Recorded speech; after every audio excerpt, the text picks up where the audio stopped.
हर update के वक्त लोग पता क्या कहते हैं, SEO is going to dead, SEO मरने लगी है, एसईओ खत्म होने लगी है, एसईओ में चेंजेस नहीं आ रहे। सो अल्टीमेटली एल्गोरिथमिक चेंजेस आ रहे हैं, मेरी पर्सनैलिटी बदल रही है, मेरी पर्सनैलिटी खत्म नहीं हो रही। सवाल मेरे से 5 लोगों ने 6 लोगों ने इंटरेक्ट किया है एसईओ के बारे में, बाकी सब लोगों पे मेरा ध्यान कम है, वो 5-6 लोगों पे ज्यादा है। लाइकवाइज गूगल बड़ा हो गया है ना, गूगल के पास इतना ज्यादा डेटा आ चुका है कि गूगल को पता है यार कौन सही बात कर रहा है, कौन गलत बात कर रहा है, कौन फजूल बात कर रहा है, किसकी बात को मैंने प्रमोट करना है। So ultimately you can not से कि हम लोग चेंजेस को समझ नहीं सकते। चेंजेस बहुत आसान है, सिर्फ आपको क्या करना है, आपको अपडेटेड रहना है विद द नॉलेज। अच्छा जी, इमेज पे नाम नहीं था और वीडियो में आपने देखी नहीं, गुड। और चलें दूसरे पॉइंट पे चलते हैं। एसईओ के बारे में कितने लोग जानते हैं? आप जानते हैं, आप भी जानते हैं, आप भी। अच्छा, जानते हैं और बहुत अच्छे से जानते हैं, वो कितने लोग हैं? अच्छे से जानते हैं, आप नहीं अच्छे से जानते? Okay okay okay. अच्छा, मैं अपना ये आज के आपके सेशन का नाम 10 मिनट्स एसईओ क्यों है, बिकॉज मैंने एक किताब लिखी है एसईओ पे जिसका नाम है 10 मिनट्स एसईओ। और मैं कौन हूँ और मैंने किताब क्यों लिखी है, that's important. I am a digital marketer. I am the CEO of Technolangs. I am an entrepreneur. I have spent around 12 years in this industry. और मेरी जो कंपनी है इसमें हम लोग एक ट्रेनिंग सेंटर हैं, एक सॉफ्टवेयर हाउस हैं बेस्ड इन फैसलाबाद। और हम लोग around as a software house हम डिजिटल मार्केटिंग एजेंसी हैं और हम अराउंड 200 लोगों को सर्व कर चुके हैं ग्लोबली इन पास्ट 2.5 years। ठीक है, और लोकली हम टेलीमार्ट के साथ काम कर रहे हैं, इल्म की दुनिया के साथ काम कर रहे हैं, शायद इन 2 ब्रांड से आप वाकिफ होंगे। तो this is about me, that is why I am here, that is why मैंने ये किताब लिखी है 10 मिनट्स एसईओ के नाम से, क्योंकि मेरा पिछले 12 से 13 साल से इस फील्ड से रिलेटेड हूँ and I was just feeling कि there is a gap of the concepts, कि जो मैं प्रैक्टिस करता हूँ जिससे रिजल्ट्स आते हैं वो कुछ और चीज़ें हैं, जो ब्लॉगिंग में चीज़ें लिखी हुई हैं वो कुछ और हैं, और जो आपको ट्रेनिंग्स में बताई जाती हैं वो बिल्कुल इंटायरली डिफरेंट चीज़ें हैं। और हम लोग भी जब ट्रेनिंग्स कंडक्ट करते हैं तो होता ये है कि हम लोग ट्रेनिंग्स में प्रैक्टिकल चीज़ें नहीं करवा सकते, समहाउ हम कुछ ना कुछ कवर करते हैं, लेकिन जब प्रैक्टिकली इंटर्नशिप पे अपने पास स्टूडेंट को लेके आते हैं तब उनको चीज़ें समझ में आती हैं कि सर ये तो चीज़ आपने पढ़ाई थी लेकिन तब हमें ऐसे लगा था कि ये चीज़ ऐसे होगी। फॉर एग्जांपल, साइट मैप का क्या यूज़ है वो लोगों को नहीं पता था, तो जब हमने क्लास में पढ़ाया तो हमने बताया यूज़ किया, लेकिन जब हमने उनको टेक्निकली इम्प्लीमेंटेशन पे लेके गए तो उन्हें पता लगा कि साइट मैप को कब अपलोड करना है, कब अपडेट करना है, कब उसमें चेंजेस रिक्वायर्ड है और साइट मैप का बेहतरीन यूज़ क्या है। ठीक है, so moving towards convert misconceptions into right concepts. अच्छा, जैसे 4 लोगों ने कहा कि मुझे एसईओ आती है, हमें एसईओ का पता है, तो हम थोड़ा सा आइडिया लेते हैं कि इन लोगों को एसईओ का क्या पता है, फिर मैं आपको बताऊंगा एसईओ क्या है। एक्चुअली होता ये है कि हम लोग जितनी भी जिंदगी गुजार रहे होते हैं, whether it's normal life, whether it's a technical life, whether it's a professional life, हम लोग कर क्या रहे होते हैं, हम लोग सुनी सुनाई बातों पर यकीन कर रहे होते हैं। This is SEO. For example, आपको बड़ी आसान सी डेफिनेशन मिलेगी, एसईओ का मतलब है वेबसाइट को गूगल पे रैंक करना, ऐसे ही है ना, बड़ी प्यारी सी, बड़ी अच्छी सी, बड़ी आसान सी डेफिनेशन है। बट मैं इसको निगेट करता हूं। मैं निगेट क्यों करता हूं मैं आपको बाद में बताऊंगा। तो starting with you, what do you know about SEO? बिल्कुल, आपने पहले ही बताया कि हम लोग आपकी सुनी सुनाई बातों पे ज़्यादा बिलीव करते हैं और उन्हीं के ऊपर लेकर चलते हैं। जैसे अगर मैं कोई आर्टिकल पढ़ लूँ एसईओ से रिलेटेड, तो मैं उसी को कंसीडर करते कि बिल्कुल यही चीज़ें मैं अप्लाई करूँगी तो देन मैं अपने आर्टिकल को मतलब गूगल पे फर्स्ट पेज पे रैंक कर लूँगी। लेकिन सर वाकई जब हम लोग प्रैक्टिकल इम्प्लीमेंटेशन की तरफ जाते हैं तो वहीं पे हम फेल हो जाते हैं। राइट। बिल्कुल सर, इसी तरह ही है, बिल्कुल जिसके कुछ की पॉइंट्स है कि आपने रैंक कैसे करना है, इसमें आपका टाइटल काउंट करता है और इसके अलावा यूआरएल काउंट करता है, आपकी हेडिंग्स काउंट करती हैं, मैंने उसके अलावा और भी है कि आपकी क्वालिटी मुहैया करती है कि आप किस तरह का कंटेंट, आपका जो टाइटल आपके कंटेंट के साथ कितना ज़्यादा मैच कर रहा है। तो आई थिंक सो यही एसईओ का और कुछ फैक्टर बिल्कुल बाकी प्रैक्टिकली आप ज़्यादा ऑब्जर्व करते हैं। ओके, आपने फॉर एग्जांपल मेंशन किए, आपको 20 फैक्टर्स बताएं, उसमें से आपने 5-6 बोल दिए। डू यू थिंक ये 20 फैक्टर्स की बेस पे पूरी दुनिया एसईओ कर रही है? नहीं सर, यही तो है ना कि यही थैंक यू। तो मैं कहती हूँ नॉट। आप बताएं जी। गूगल के ऊपर किसी स्पेसिफिक पेज या किसी आर्टिकल को रैंक करना। ओके। सर, एसईओ का मतलब है search engine optimization. Okay. Search engine हम कहते हैं गूगल को, याहू को, यूट्यूब को। ऑप्टिमाइजेशन का मतलब होता है इस्लाह करना। कि हम गूगल के मुताबिक जो गूगल ने हमें चीज़ें बताई हैं या फिर यूट्यूब के मुताबिक जो उसने चीज़ें हमें मेंटेन करवाई हैं, हम उसके मुताबिक अपनी वीडियो, पिक्चर या आर्टिकल को रैंक करवाते हैं। मिसाल के तौर पे हम टाइटल अच्छा लिखते हैं, कीवर्ड एनालिसिस अच्छा करते हैं, डिस्क्रिप्शन उस पर मैनेज करते हैं, और वीडियो है तो थंबनेल वगैरह बेहतरीन करते हैं। उसके बाद ऑन पेज और ऑफ पेज कर देते हैं। ठीक, थैंक यू। और कोई कुछ बताना चाहेगा एसईओ के बारे में? एसईओ की एक सब कैटेगरी है अपने एसईओ, जी। उसके अंदर एक लिंक बिल्डिंग एक कैटेगरी है। लिंक बिल्डिंग में जो ऑलरेडी रैंक हुई है वेबसाइट गूगल के ऊपर, उन वेबसाइट्स के ऊपर अपना आर्टिकल मेंशन करना या अपनी वेबसाइट का लिंक मेंशन करना, जिससे आपकी वेबसाइट जो है उसको रैंक। ओके, आप अपना नाम बताएं। फहद अली। फहद। फहद अली। ओके फहद, आपका नाम? आपका जी? हुज़ैफा। आपका? मेरा नाम राबिया। राबिया, अच्छा जी। क्योंकि मैं अब आप लोगों से ज़्यादा बात करूंगा, ये नहीं है कि मैं आप लोगों से बाकियों से बात नहीं करूंगा, बट अल्टीमेटली आप लोगों से ज़्यादा इंटरेक्शन होगा, हु नोज द थिंग्स। अच्छा, मैंने ये बोला कि we will convert misconceptions into the right concepts. सबसे पहली चीज़ ये कि एसईओ में कंटेंट से रिलेटेड उन्होंने जितना उनका एक्सपोजर था उन्होंने बताया, इनका जितना एक्सपोजर था इन्होंने बताया। इन्होंने एक वर्ड बोला स्पेसिफिकली, याहू, गूगल, बिंग, ये सर्च इंजन्स हैं। ओके, फिर उन्होंने बताया वेबसाइट का, उन्होंने बताया ऑफ पेज के बारे में। Starting with the very first misconcept, जो कि एक्चुअली मिसकॉन्सेप्ट नहीं है, लैक ऑफ इंफॉर्मेशन है। दुनिया में हर वेबसाइट के ऊपर सर्च इंजन है, ठीक है? किसी के ऊपर छोटा सर्च इंजन है, किसी के ऊपर बड़ा सर्च इंजन है। For example we talk about Facebook, ठीक है? अब आप फेसबुक पे जाते हैं और आप लिखते हैं कासिम आगा खान, आप तो मुझे जानते ही नहीं थे, आपको नहीं पता कि मैं कौन हूं, आपको नहीं पता, लेकिन आपने सुना है कि यार कासिम आगा खान एक एसईओ का बंदा है, आपने जाके लिखा और वहां पे आपके पास लोग भी आ जाएंगे, कुछ वीडियोस आ जाएंगी, कुछ पेजेस आ जाएंगे, ऐसे ही हो रहा होगा ना फेसबुक पे। अब ये जो इतना वास्ट डेटा है, यही जिसको आप गूगल के अंदर कहते हैं इमेज पैक्स, सर्प्स, न्यूज पैक्स, ये सारा कुछ आ रहा है। फेसबुक क्या दिखा रहा है? पोस्ट, पेजेस, पीपल, ग्रुप्स, ये सारा कुछ उस नाम से दिखा रहा है। सो अल्टीमेटली फेसबुक में भी एक सर्च इंजन है। सो सेइंग दिस के एसईओ का मतलब है अपनी वेबसाइट को गूगल के लिए ऑप्टिमाइज करना। It's fine to some extent, but it is not applicable for the whole internet.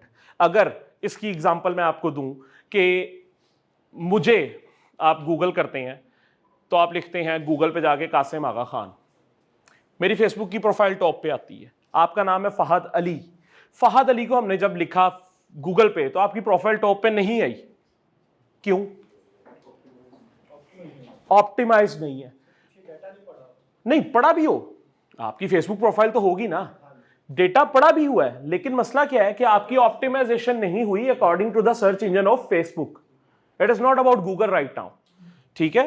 सो आपको समझने की जरूरत क्या है कि दुनिया में किसी भी वेबसाइट में जो सर्च इंजन है उसके लिए जब आपने खुद को ऑप्टिमाइज कर लिया, आपने क्या किया? एसईओ कर ली। जस्ट लाइक आपने मेंशन किया content, content can be considered as the backbone of SEO. It can be considered, but there are numerous other factors जिनको हम लोग इग्नोर नहीं कर सकते। और सिर्फ पिछले 3-3.5 साल से एक ही बात चल रही थी कि कंटेंट अगर आपकी वेबसाइट का बहुत अच्छा है तो आपकी एसईओ बहुत अच्छी है। इट्स फाइन, लेकिन this is not the ultimate thing.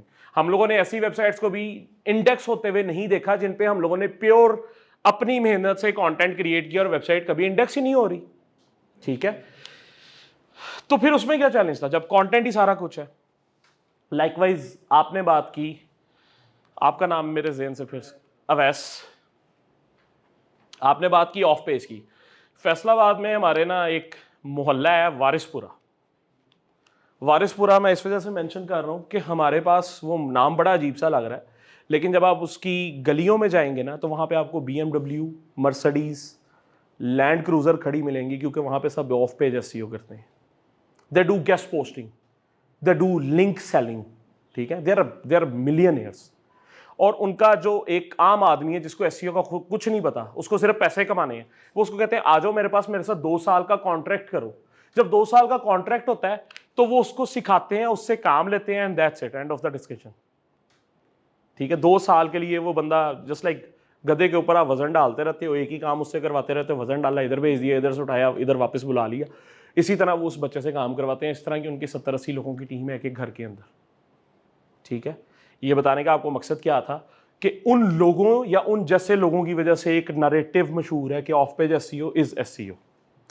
It is one of the parts of SEO. For example, आप सब लोग यहां पे बैठे हैं, हम लोग कहते हैं कि मेरे ना बड़ा स्ट्रांग रिलेशनशिप है किसके साथ, शहर में, मैंने किसी के ऊपर इन्फ्लुएंस करना है, मैं किसी सिचुएशन में फंसा हूं, मेरा बड़ा अच्छा रिलेशन है, ऐसे ही है।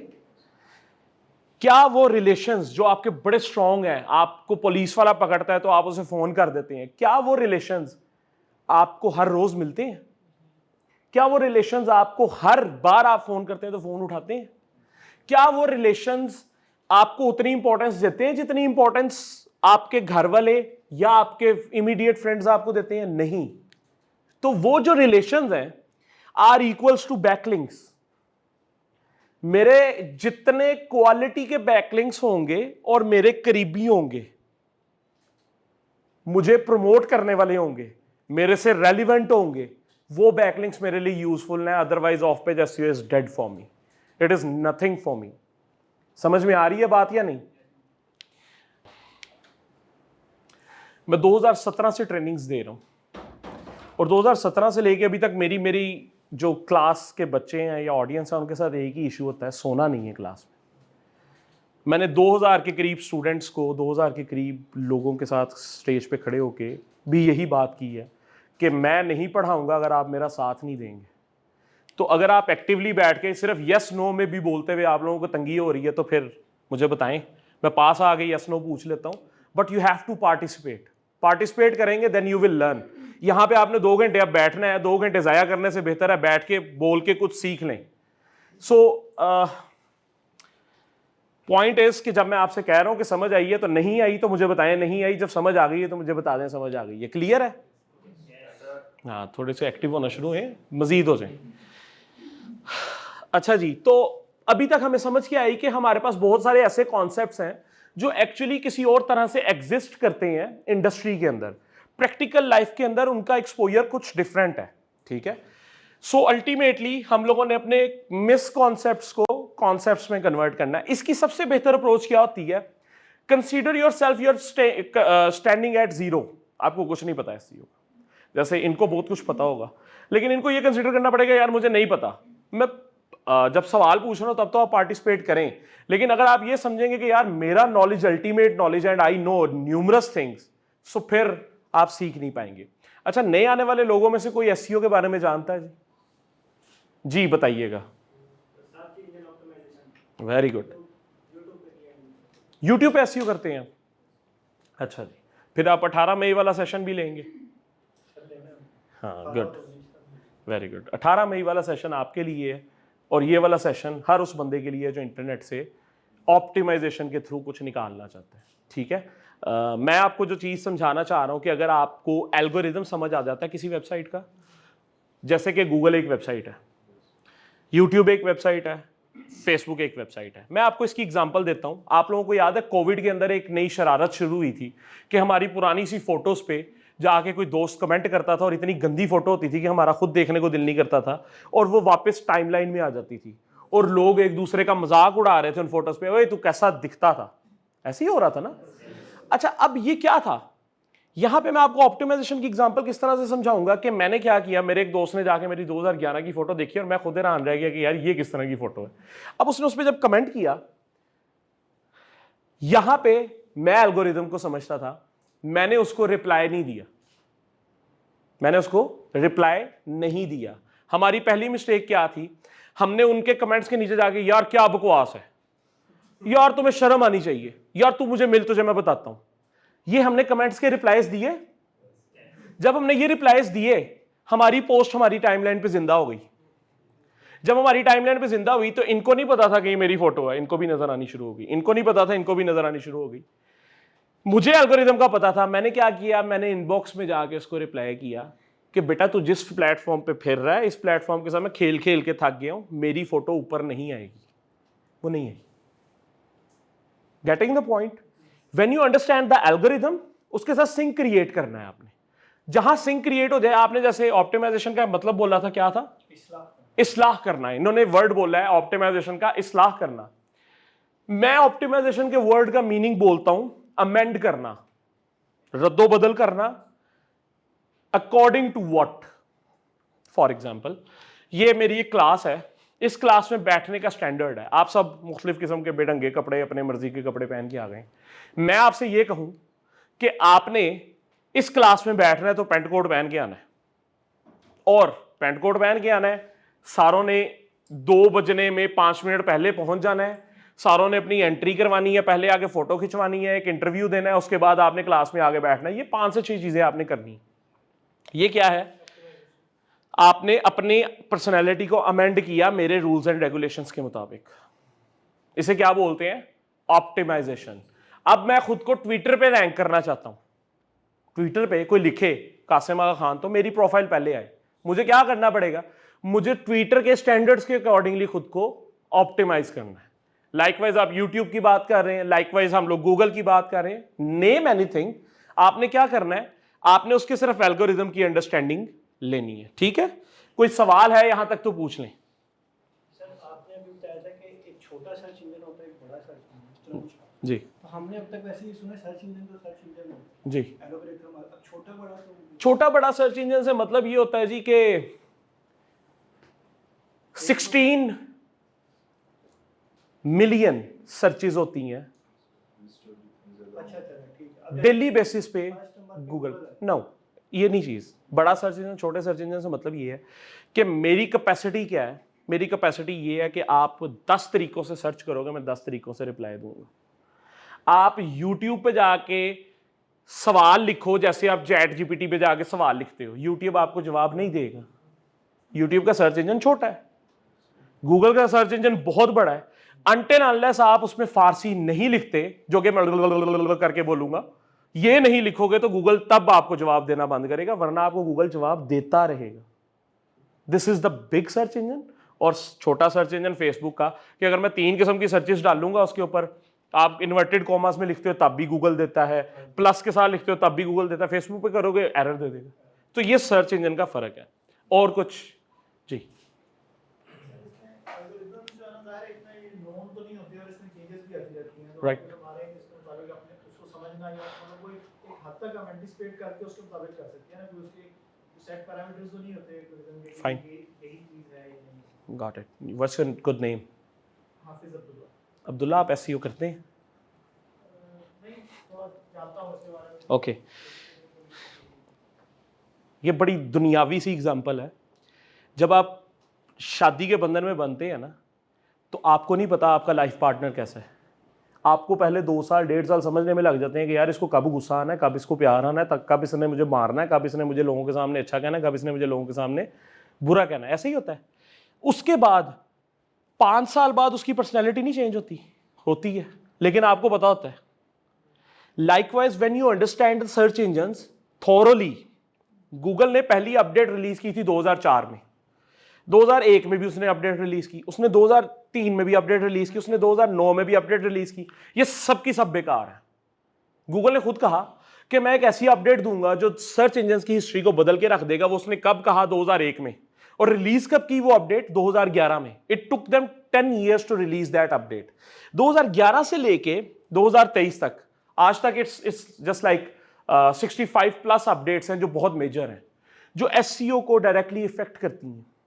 ठीक है, हमें वो 65 अपडेट्स का पता लग गया, हमें एल्गोरिदम की अंडरस्टैंडिंग होना शुरू हो गई। अब बहुत सारे लोग मुझे, मेरे स्टूडेंट्स में कहते हैं सर ये एफिलिएट मार्केटिंग को आप प्रमोट नहीं करते।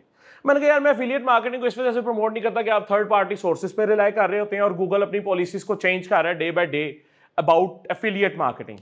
तो तब एफिलिएट मार्केटिंग की कोई अपडेट नहीं आई थी। 2019 के अंदर उन्होंने अपनी पहली अपडेट दी, जिसकी वजह से एफिलिएट के जो कमीशन थे 15% से उठ के 3% पे आ गए। ठीक है, तो अल्टीमेटली मैं ये नहीं हूं कि मैं गूगल के अंदर बैठा हुआ हूं या मैं मैट कट्स को बहुत अच्छे से जानता हूं, ऐसा कुछ नहीं है। I understand the algorithm, their changes. अब बहुत सारे लोग बहुत बड़ा नारा लगा रहे हैं एआई आ गया है, एआई के आने से बहुत सारी चीजें बदल गई हैं, एसईओ खत्म होने जा रही है। शाह साहब भी एक स्टेटमेंट देते थे, मैंने खुद भी सीएसएस किया है, तो हम लोग जब सीएसएस करने गए और जब शाह साहब भी सीएसएस करने गए तो लोगों ने पता क्या सीएसएस के पेपर से 1 महीना पहले बात करते हैं, यार सीएसएस के पेपर्स का स्टाइल चेंज होने लगा है, सीएसएस का पेपर पैटर्न चेंज होने लगा है। ये आप शाह साहब से भी कभी मिले तो उनसे भी पूछिएगा। मैं आपको बता रहा हूँ कि मेरी दफ़ा मैंने 2017 में अटैम्प्ट दी थी, मेरी दफ़ा भी यही अनाउंसमेंट थी कि पेपर चेंज होने लगे, पैटर्न चेंज होने लगे। जब मैं अटैम्प्ट दे के फेल हो गया, उसके बाद जब अगली अटैम्प्ट आने लगी तब भी यही न्यूज़ थी, आज भी यही न्यूज़ है। हर अपडेट के वक्त लोग पता क्या कहते हैं, SEO is going to dead, SEO मरने लगी है, एसईओ खत्म होने लगी है, एसईओ में चेंजेस नहीं यार।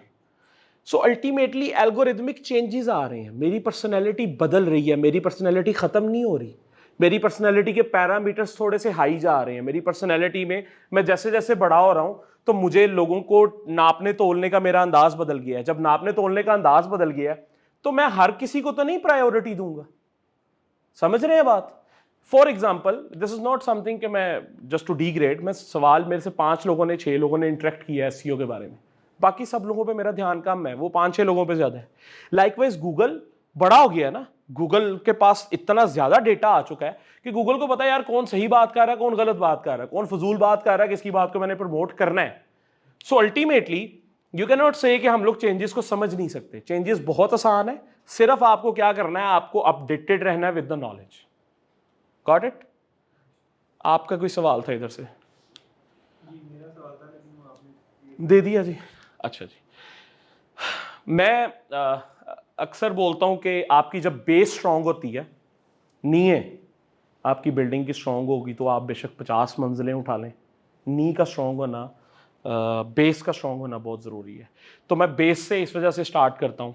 For example what is digital marketing, मैं इस वजह से स्टार्ट करता हूँ कि आप लोगों के जो कॉन्सेप्ट्स हैं वो बेस से बिल्ड हो, फिर उसके बाद आप लेके चलें। बेस की इंपॉर्टेंस की एग्जांपल मैं आपको दूंगा। यूरोप में एक जंगल है जो कि 400 साल पुराना है। अब वो 400 साल पुराना है तो उसमें तकरीबन 400 फीट लंबी हाइट के दरख्त हैं।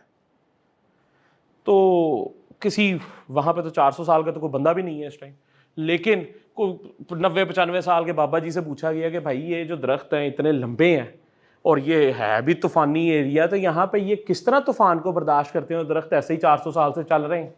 तो उन्होंने बताया जी कि ये जितने दरख्त आसमान में है ना उतने ही ज़मीन के अंदर है, और ज़मीन के अंदर होने की वजह से इनकी जो रूट्स हैं वो एक दूसरे को पकड़े हुए हैं। तो आप जब ये खींचोगे ना ये अलग नहीं होंगी। So that is the important of base. आपकी बेस जितनी ज़्यादा स्ट्रॉन्ग होगी उतने ज़्यादा अच्छे परफॉर्मर होंगे आप एक इंडस्ट्री के। बोर हो रहे हैं तो कोई और बात करूँ, मैं फैसलाबाद से हूँ, जुगते मार सकता हूँ, बोर नहीं होना। फ़ोन पे क्यों लगे हुए हैं? मेरी बात नहीं समझ आ रही, ट्रांसलेट करके सुन रहे, फ़ोन जेब में रख लो यार। अच्छा जी, डिजिटल मार्केटिंग क्या है, को बता सकता है? कंटेंट राइटर बता सकती हैं?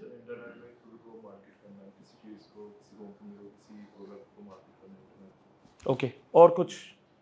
Anything which is sir TV series जो मार्केटिंग हो रही है ऑनलाइन, जो कि हम आईटी को यूज करके, आईटी के टूल्स को यूज करके जो मार्केटिंग करते हैं उन सबको डिजिटल मार्केटिंग कहा जाता है। ओके, और कोई? सर बहुत सारे लोग होते हैं वो बाहर से प्रोडक्ट्स को पाकिस्तान में अगर मार्केट करते हैं तो वो भी डिजिटल मार्केटिंग ही थ्रू करते हैं। फाइन। ई कॉमर्स भी डिजिटल मार्केटिंग। डिजिटली कुछ भी प्रमोट करना, लाइक एसएमएस करना भी एक डिजिटल मार्केटिंग, वेरी गुड। क्यों है? क्योंकि ये डिजिटली हो रहा है। ओके सर पहले टीवी पर एड्स वगैरह चलते थे, जी। लेकिन अब फेसबुक यूट्यूब वगैरह पे लोग एड्स चलाते हैं, तो ये डिजिटल मार्केटिंग। अच्छा, जो आप बोल रहे हैं ना जी, टीवी पे ऐड चलते थे उसे बोलते थे electronic marketing, electronic media marketing, ठीक है। ये उसको वर्ड देते थे लोग डिजिटल मीडिया मार्केटिंग, लोगों ने बाद में देना शुरू कर दिया। डिजिटल मीडिया मार्केटिंग फाइन, लेकिन डिजिटल मार्केटिंग इटसेल्फ, जिसमें मीडिया का वर्ड नहीं है, digital marketing itself is the synonym of internet marketing. जो मार्केटिंग इंटरनेट के थ्रू होती है उसे क्या बोलते हैं? Digital marketing. जी, इवॉल्व हो गया, लेकिन वो अभी भी उधर ही है ना, खत्म तो नहीं हुआ, डेड तो नहीं हुआ, वो भी बहुत सारी जगहों पे आज भी चल रहा है। डिजिटल मार्केटिंग एक्चुअली मैं इस वजह से आपसे बात करना चाहता था कि लोग कहते हैं कि social media marketing is digital marketing. बहुत सारे लोग जवाब देते हैं। बहुत सारे लोग कहते हैं content marketing is equals to digital marketing. जब केमिस्ट्री इजाद हुई थी ना, तो केमिस्ट्री को वो कहते हैं ना, केमिस्ट्री के बाप बहुत थे, केमिस्ट्री को बताने वाले को 50 किस्म के लोग थे, तो इन्होंने अपना नाम दे दिया, उन्होंने अपना नाम दे दिया। तो केमिस्ट्री की इन टोटल अराउंड 39 टाइप्स हैं। आपने जब 9th और 10th में केमिस्ट्री पढ़ी थी तो आपने 39 टाइप्स तो नहीं पढ़ी, आपने तो 2 पढ़ी, ऑर्गेनिक एंड इनऑर्गेनिक। इसके अलावा आपको नहीं पढ़ाई गई।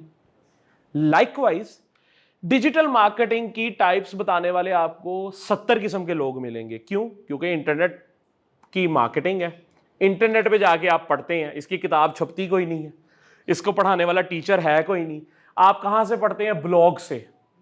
ब्लॉग इनका है, मेरा है। इन्होंने सबसे पहले लिखा है डिजिटल मार्केटिंग की टाइप्स है, नील पटेल को पढ़ के इन्होंने लिख दिया डिजिटल मार्केटिंग की टाइप्स है 9। ये आई इनके बाद, इन्होंने पढ़ा कि यार ये 9 कह रही हैं, नील पटेल 7 कह रहा है, मैं क्या करूं? इन्होंने कहा जी डिजिटल मार्केटिंग की टाइप्स हैं 5।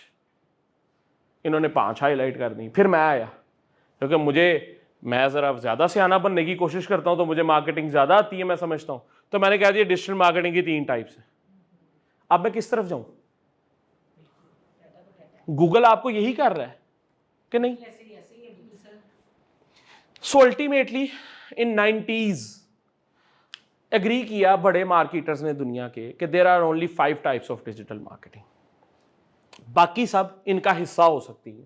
जैसे कि 39 टाइप्स ऑफ केमिस्ट्री इनऑर्गेनिक और ऑर्गेनिक में डिवाइड हो गई, इसी तरह विजुअल मार्केटिंग इसके अंदर आप डाल दो, लेकिन अलग से उसको आप रिस्पेक्ट या जो जगह है वो नहीं दे सकते। तो डिजिटल मार्केटिंग की जी टाइप्स हैं वो 5 हैं, जिसमें सबसे पहले है SEO, फिर है SEM, फिर SMM, email marketing, SMS marketing. ऐसा वो किताबें दीजिए।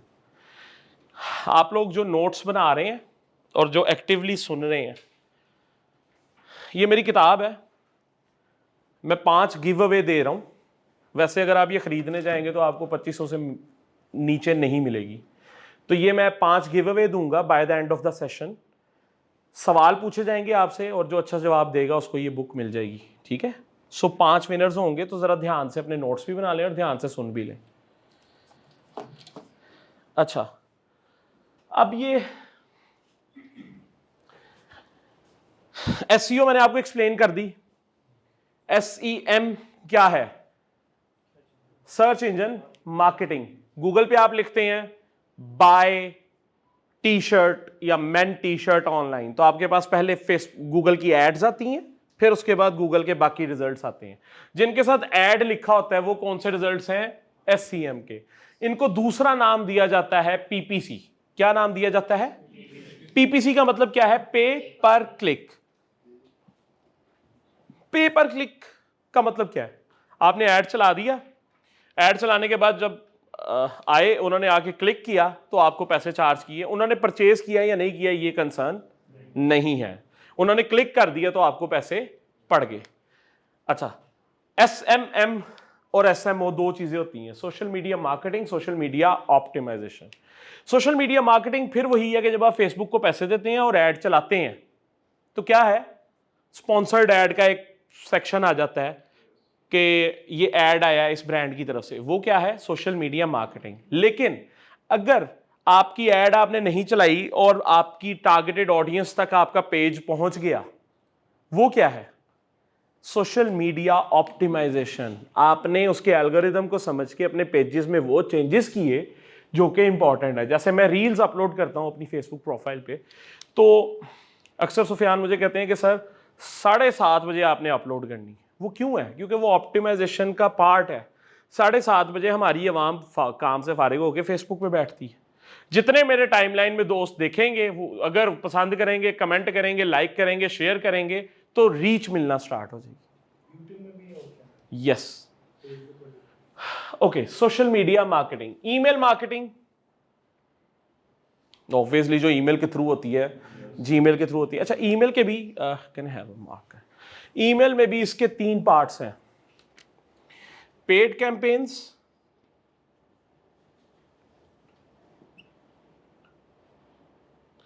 फिर उसके बाद आपका सब्सक्रिप्शन बेस्ड,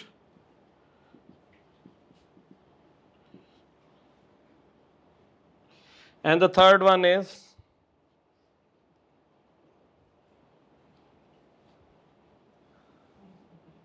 स्पैम मार्केटिंग। अच्छा, मैं इसको स्पैम मार्केटिंग बोलता हूं, इसको वैसे आसान लफ्जों में ऑटोमेशन, ईमेल ऑटोमेशन बोला जाता है। अच्छा, पेड कैंपेन्स का मतलब क्या है? जीमेल का 2017 के स्टैट्स हैं कि हम 500 करोड़ रुपए से ज्यादा कमाते हैं साल का। तो जीमेल पैसे कैसे कमा रहा है? आपने तो कभी पैसे नहीं दिए जीमेल से ईमेल सेंड करने के या रिसीव करने के। तो आपके पास जीमेल पे भी जो टॉप पे ईमेल की फॉर्म में एड्स आते हैं, तो वहां से वो पैसे कमाता है। अब वो पेड कैंपेन कैसे चलती है? जैसे आप फेसबुक पे पेड कैंपेन चलाते हैं या आप गूगल पे पेड कैंपेन चलाते हैं। लाइकवाइज सब्सक्रिप्शन बेस का मतलब क्या है? दुनिया में सबसे ज्यादा खास और अच्छा रिजल्ट, अच्छी आउटपुट किसकी है? सब्सक्रिप्शन बेस्ड की है। वो क्यों है? क्योंकि आपके यूजर ने खुद इंटरेस्ट शो किया, वो सब्सक्राइब हुआ आपके ईमेल न्यूज़लेटर पे, और उसके बाद उसको आपने ईमेल सेंड करना शुरू की। तो इसे क्या बोलते हैं? Subscription based. And the third one is spam marketing. Spam marketing का मतलब ये है कि मैंने अगर आज से कोई 15 साल पहले, 20 साल पहले ईमेल्स भेजनी होती थी 500 लोगों को, तो मैं जीमेल के टू वाले पोर्शन में 500 ईमेल्स लगाता था और मैं सेंड कर देता था। इससे होना क्या शुरू हुआ कि एक वक्त में 500 लोगों को ईमेल जा रही है, 500 लोगों को ईमेल आ रही है, ठीक है। जीमेल का जो सर्वर था वो हर टाइम एंगेज रहता था, ठीक है। तो उस पे इस एक टर्म बोलते हैं DoS, denial of services. Google के सर्वर पे हर टाइम ये एरर आना शुरू हो गया था कि यार आ रही है, जा रही है, हर टाइम सर्वर बिजी है, डिनायल ऑफ सर्विसेज पे चला गया। तो गूगल ने, जीमेल ने क्या कहा? जीमेल ने कहा कि यार देयर इज अ रिस्ट्रिक्शन कि आप एक टाइम में 50 से ज्यादा लोगों को ईमेल नहीं भेज सकते, ठीक है। अब 50 से ज्यादा लोगों को ईमेल भेज नहीं सकते, तो मेरा तो टारगेट ऑडियंस है 5 लाख। तो मैंने अगर 50 लोगों को, 5 लाख लोगों को ईमेल भेजनी है, तो मैं 50-50 करके कितने साल लगा रहूंगा? समझ रहे हैं? तो फिर सॉफ्टवेयर्स इंट्रोड्यूस हुए। वो सॉफ्टवेयर्स क्या कहते हैं? आप लिस्ट डालें, हमें अपनी जीमेल आईडी के साथ कनेक्ट करें, हम क्या करेंगे? हम 5 लाख लोगों को 1 सेकंड में ईमेल भेज देंगे। अब ईमेल तो चली गई, लेकिन आगे जानने की किधर थी? फिर जीमेल पे। तो जीमेल ने क्या किया? जीमेल ने इंट्रोड्यूस करवाया स्पैम फोल्डर, जंक फोल्डर। आप अक्सर जीमेल भेजते हैं तो कहते हैं यार ईमेल नहीं आई, तो आपको आगे वाला कहता है यार स्पैम में जाके चेक करो। वो क्यों होता है? कि आपका जो आईपी होता है ना, वो ब्लैकलिस्ट हुआ होता है। आपने कुछ नहीं किया होता, आपके इर्द गिर्द वालों में से किसी ने ब्लैक लिस्टिंग करवाई होती है। फॉर एग्जाम्पल, यहां से हम सब अभी इंटरनेट ऑन करेंगे और गूगल पे जाएंगे ना, हम सब का जो पब्लिक आईपी होगा वो सेम होगा। गूगल पे हम सब का पब्लिक आईपी सेम होगा। हालांकि हमारा मैक आईडी डिफरेंट है, हमारी मशीनें डिफरेंट है, लेकिन सबका जो पब्लिक आईपी है वो सेम है, जो गूगल देखेगा। अब पब्लिक आईपी जब सेम हो गया, तो इन्होंने जब 2 नंबरी कर दी, तो हम सब ब्लैकलिस्ट हो गए। इस वजह से समटाइम्स हमें जो ऑथेंटिक बंदा भी स्पैम भेज रहा, मतलब सही ईमेल भेज रहा होता है, वो भी स्पैम में जा रही होती है। लेकिन उसकी रीजन क्या थी? कि ये जो सॉफ्टवेयर के थ्रू ईमेल मार्केटिंग करते हैं वो स्पैम में जाते हैं। अच्छा, यहां पे आपको मैं एक कीवर्ड समझाना चाहता हूं, नॉलेज ग्राफ। Knowledge graph. अच्छा, ये आपके जो सवाल था उससे रिलेटेड है। दुनिया में हर यूजर का एक नॉलेज ग्राफ है, हर यूजर का। फहद अली हैं, फहद अली किस तरह के यूजर हैं, ये इनकी सर्च हिस्ट्री क्या है, ये क्या लाइक करते हैं, क्या डिसलाइक करते हैं, कौन सी वॉच में कौन सी वीडियोस देखते हैं, इनके पास कौन कौन सी डिवाइस है, ये कब ऑनलाइन जाते हैं, ये कब ऑफलाइन जाते हैं, ये कब इवन दो बाथरूम में होते हैं, ये सारा कुछ नॉलेज ग्राफ को पता है। I am not joking at all, ठीक है।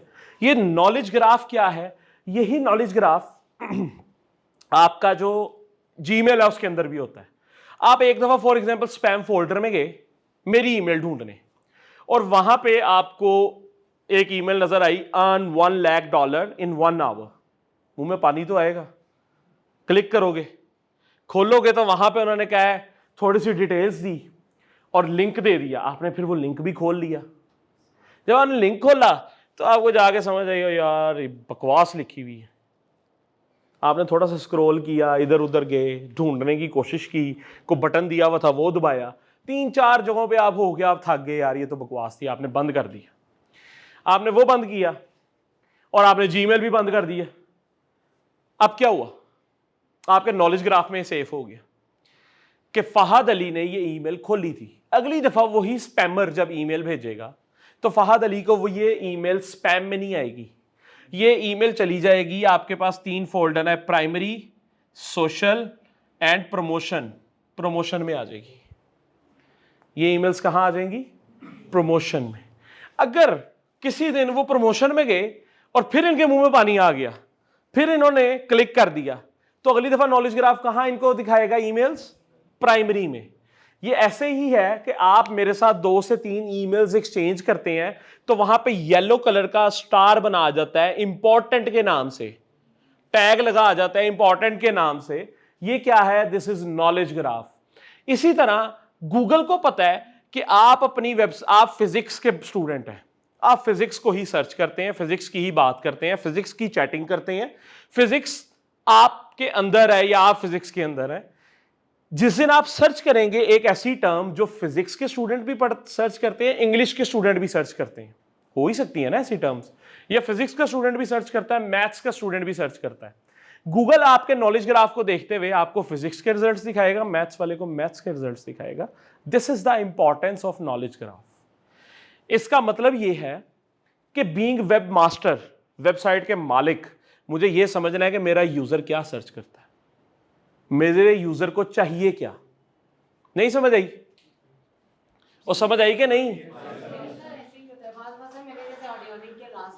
प्रमोशन भी तो उसमें उन्होंने मतलब अपना वो लगा रहे थे, वो प्रमोशन सब था, तो मतलब उसके बाद भी मुझे उसी से रिलेटेड बहुत से ज्यादा इस तरह की चीजें आना शुरू हो जाती हैं। जैसे हम अक्सर चैट करते हैं, मैंने परसों बताया अपने मैनेजर को कि यार मैंने आईपैड लेना है, तो मुझे परसों से आईपैड की एक्सेसरीज आ रही हैं और फिर मैं ज़रा ज़्यादा मोटिवेट हो रहा हूँ आईपैड लेने की कि यार एक्सेसरीज बड़ी प्यारी हैं। हाई साहब उन्हें के पानी में जी, कुकीज़ इज जस्ट लाइक आपसे परमिशन ले ली जाती है to get to know you more deeply, ठीक है। तो जो कुकीज़ की एक्सेस होती है ना, उससे पता क्या होता है, आप एक वेबसाइट पे कोई वीडियो डाउनलोड करने गए तो वो आपकी हिस्ट्री सेफ रखेंगे, अगली दफ़ा आपको पता होगा कि आपने कौन सी वीडियो डाउनलोड की थी। फेसबुक भी मांगता है अगर कोई आईडी वगैरह लगाएं तो फेसबुक पे तो लाजिम है, कुछ वो आपसे इज्जत से मांग लेता है, कुछ वो आपसे ज़बरदस्ती ले लेता है, इस वजह से तो उस पर केस हो रहे हैं। अच्छा जी, SMS मार्केटिंग, जैसे इन्होंने बोला था वैसने कि SMS marketing is part of digital marketing, this is wrong. क्यों? क्योंकि SMS मार्केटिंग के लिए SMS बोलते हैं मैसेज सेंड करने को, मैसेज रिसीव करने को। कभी आपने मैसेज भेजा तो आपका इंटरनेट लगा? 3310 में कभी इंटरनेट था? तो फिर SMS मार्केटिंग इसका हिस्सा कैसे बन गई जी? सर समटाइम वो एसएमएस में लिंक भी दे देते हैं। वाह, 3310 पे वो भी नहीं खुलना। सर अब जो कंपनीज है, ब्रॉडकास्टर है, किप्स है, अभी हम एडमिशन किप्स में करवाने जाते हैं, बस की टिकट लेते हैं तो हमारी टिकट होती है, फौरन में एसएमएस आता है किप्स का? किप्स अगर हम किप्स में एडमिशन करवाते हैं उनका मैसेज आता है, ब्रॉडकास्टर से टिकट करवाते हैं तो उसका मैसेज आता है। जैसे सर वाकई सही मोबाइल है से कि तो नहीं टच लो, के साथ उनका ऐसे सॉफ्टवेयर है, इंटरनेट मैं यही चाहता हूं कि आप लोग थोड़ा सा दिमाग चलाएं। SMS मार्केटिंग और डिजिटल मार्केटिंग का हिस्सा इस वजह से बनाया जाता है कि आप एक SMS भेजने लगे हैं, आपकी 5 लाख अवाम है फैसलाबाद में जिनको मैसेज भेजना है। 5 लाख बंदे को आप हाई साहब भेज सकते हैं मैसेज 1 मिनट में? आपको तो कम से कम 365 दिन लगेंगे 30,000 बंदे को मैसेज भेजने में। और उसके बाद मैं जिस टाइम पे अपनी जवानी में था, तो मैं एक दफ़ा बहुत पीक पे चला गया मैसेज भेजने के, तो मेरे PTA ने मुझे ब्लॉक कर दिया। उसकी रिस्ट्रिक्शन क्या थी? 600 से ज़्यादा आप 1 घंटे में मैसेज नहीं भेज सकते। और मेरी एक्सट्रीमिज्म देखो, मैं 600 से ज़्यादा भेज चुका था, ठीक है।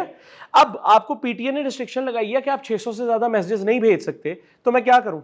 देन अगेन जो यहाँ पे हो रहा था, मैं एक सॉफ्टवेयर लेता हूं, सॉफ्टवेयर को इंटीग्रेट करता हूं टेलीनॉर के पैकेज के साथ। टेलीनॉर का पैकेज खरीदता हूं 24,000 का, 5 लाख मैसेजेस का।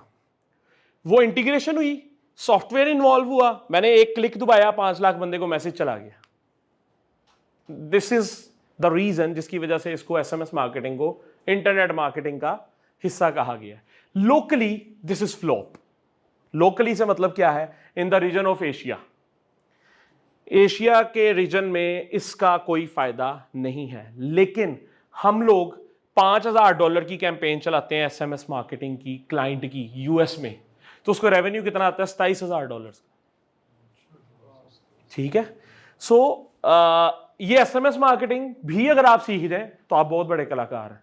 लेकिन मैं खुद एसईओ का स्टूडेंट हूं, मैं खुद एसईओ करता हूं, मैं खुद एसईओ बताता हूं। मैं इस वजह से बताता हूं कि अगर आपने ये स्किल ले लिया, आपको एसईओ आ गई, बिलीव मी ये चारों स्किल्स कुछ नहीं है। वो कुछ नहीं से मतलब ये नहीं है कि यार आपके लिए हलवा बन जाएंगे, लेकिन इसका मतलब ये नहीं है कि ये फजूल स्किल्स हैं। आपके लिए बहुत आसान हो जाएंगे। आपको समझ आ जाएगी ईमेल मार्केटिंग में मैंने क्या करना है, मैंने एसएमएस मार्केटिंग में क्या करना है। देखिए ना, अल्टीमेटली एल्गोरिथम को समझना है। अल्टीमेटली आपने ईमेल भेजनी है जीमेल को, आपने ईमेल भेजनी है अपने कस्टमर को, तो आपको समझ आ जाएगी कि यार जब आप अपने कस्टमर को क्लोजली एनालाइज करना शुरू कर देते हैं, आपको समझ आ जाती है ईमेल मार्केटिंग में मैंने क्या करना है, आपको समझ आ जाती है मैंने एसईओ में क्या कैंपेन चलानी है, आपको समझ आ जाती है मैंने कंटेंट किस तरह का क्रिएट करना है। So SEO can be the leader of this industry और इट कैन नेवर डाई। ये जो लोग आजकल पोस्ट लगाते हैं ना कि भाई एआई आ गया इसको रिप्लेस कर देगा, it is not going to happen. 2011 में जब पिजन पांडा अपडेट आई थी तब भी लोगों ने कहा था वो बेड़ा गर्क हो गया, एसईओ मर गई, एसईओ खत्म हो गई। और उस टाइम पे मैं अपना करियर स्टार्ट कर चुका था, तो मैंने भी करियर स्टार्ट किया ही था, 6 महीने गुजरे थे तो मुझे अपडेट ने पकड़ लिया। तो मैं फॉर्चुनेट इस वजह से हूं कि मैंने फिर हलाल एसईओ करना शुरू कर दी, जो सही डायरेक्शनल एसईओ थी, जो सही वे में कर सकते थे, जो सही तरीके से सर्च इंजन्स को चाहिए थी। अदरवाइज 2010, 9, 8 में सही एसईओ नहीं होती थी। आप लोग लिखते थे शाहरुख खान, जूतों की वेबसाइट रैंक हुई होती थी। Believe me, it's not a joke. और आज आप लिखेंगे शाहरुख खान तो आपको इस टाइम फॉर एग्जाम्पल मैंने यूट्यूब पे ट्रेलर देखा शाहरुख खान की न्यू मूवी का, और फिर मैंने जाकर लिखा शाहरुख खान, तो वो आपको ये नहीं दिखाएगा कि यार इसकी बायोग्राफी क्या है, वो दिखाएगा कि इसकी नई फिल्म कौन सी आ रही है। That is the power of knowledge graph. Getting the point? कोई सवाल यहां तक? सर जैसे एआई से हम लोग कंटेंट आजकल जैसे चला है कि वो ज़्यादा आप लिख सकते हैं, तो वो भी सर वो एसईओ की रैंकिंग को फुलफिल कर सकता है अगर उसमें थोड़ी सी अपडेशन अमेंडमेंट कर दे कंटेंट के अंदर? एक सादा सा लफ्ज है यूजर एक्सपीरियंस। ठीक है। गूगल कहता है कि आप कौन हो, मेरा आपसे कंसर्न नहीं। आप मेरे ताया के लड़के हो, नहीं। आप मेरे चाचा के लड़के हो, नहीं। आप कितने अच्छे हो कितने बुरे हो, मेरा कंसर्न नहीं है। मेरा कंसर्न ये है आप बीइंग वेब मास्टर मेरा यूजर सेटिस्फाई कर रहे हो, मेरे यूजर को फैसिलिटेट कर रहे हो। गूगल का अल्टीमेट पर्पज है उसका यूजर। फॉर एग्जाम्पल आपकी एक वेबसाइट है, आपकी वेबसाइट पे यूजर आ रहा हो और मैं जाके उनको खराब कर रहा हूं, तो आप क्या कहोगे? गालियां तो देने से रहे, आप कहोगे यार ये बंदा मेरी वेबसाइट पे ही ना आए। ठीक है, दैट इज वाई गूगल क्या कहता है, यार तुम एआई कंटेंट लिखो, तुम सारी मशीन का कंटेंट लिख दो, मुझे फर्क नहीं पड़ता। मुझे फर्क किस चीज से पड़ता है? और भाई मुझे फर्क नींद आने से पड़ता है। होश में रहो। हैं? किसी की हुई तो मैं क्या करूंगा? तो गूगल क्या कह रहा है, मुझे किस चीज से फर्क पड़ता है? जब आपने मेरा यूजर खराब किया है। अगर मेरे यूजर का आप एक्सपीरियंस अच्छा कर सकते हो, उसको वो दे सकते हो जो वो ढूंढ रहा है। इसको बोलते हैं query specific features. Query specific features का मतलब क्या होता है? मैंने कहा download watch dogs 2 game for Windows 64 bit. कितनी अच्छी क्वेरी लिखी मैंने। आप आगे से पेज दिखा रहे हो watch dogs 2 for MacBook, watch dogs 2 for Windows 32 bit. आप हर तरह से इररेलेवेंट हो। रेलिवेंसी कब आएगी? 64 बिट के ऊपर जाके। डाउनलोड का बटन काम नहीं कर रहा, गूगल को इस चीज से कंसर्न नहीं है। 64 बिट की आपने बात की है, आ जाओ। आ रही है बात समझ?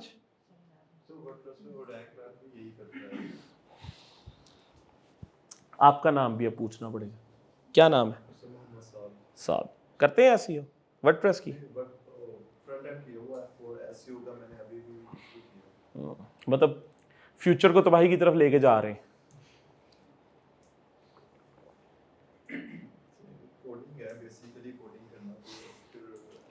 It's good. मैंने भी अपना करियर वेब डेवलपमेंट से स्टार्ट किया था और आज भी मेरे काम आती है, करनी चाहिए। रैंक मैथ की इन्होंने बात की, मुझे नहीं पता आप लोगों में से कितने जानते हैं, लेकिन ये एक टूल है जो वर्डप्रेस के अंदर आप इंटीग्रेट करके अपनी वेबसाइट की ऑप्टिमाइजेशन आसानी से कर सकते हैं। याद रखिएगा, जितने भी मेरे स्टूडेंट्स हैं या जो लोग मुझसे सीख रहे हैं, टूल्स के ऊपर कभी जिंदगी में रिलाय नहीं करना। टूल्स के ऊपर अगर आप रिलाय करते हैं ना, फॉर एग्जांपल यहाँ पे एक टूल था, उसको आपने यूआरएल दिया और उसने कहा यार आपकी वेबसाइट का एसईओ स्कोर है 98%। हाँ, मैंने कहा यस, अब तो मैं कामयाब हो गया। बिलीव मी, वो 98% में भी आपको कभी रैंकिंग नहीं मिलेगी। हम लोग जब वेबसाइट बिल्ड करते हैं और हम लोग पेज इनसाइट्स, मतलब वेबसाइट पेज स्पीड टेस्टर है, वो पहले बताता था वेबसाइट की पेज स्पीड क्या है, अब उसने बताना शुरू कर दिया एसईओ का स्कोर भी, अपनी तरफ से उसने अपना एक्सपीरियंस बेहतर किया। ठीक है, अब वो वेबसाइट पे सिर्फ आप मेटाज अपडेट करें, टाइटल लगाएं, डिस्क्रिप्शन दें, तो वो 90 स्कोर कर देता है। मतलब कि आपने मेरा नाम लिखा है यहां पे, आपने बताया मुझे आता क्या है, और आप लोगों को सीख के चले जाएंगे। It's not possible. So tools पे रिलाय नहीं करना। Understand the psychology of your user, उसके बाद आप जो ऑप्टिमाइजेशन करेंगे खुद से करें। या जैसे योस्ट है, तो योस्ट का साइट मैप बनता है। मेरी टीम से लड़ाई ये है कि भाई तुम योस्ट का साइट मैप क्यों इस्तेमाल करते हो, मैं तुम्हें कस्टम एक्सएमएल साइट मैप बनाना सिखाया, वो बनाओ। समझ नहीं आ रही? ओके, टाइम लगेगा, फाइन, मैं बाहर जा रहा हूं, टाइम लग रहा है ना मेरा, छोड़ते हैं।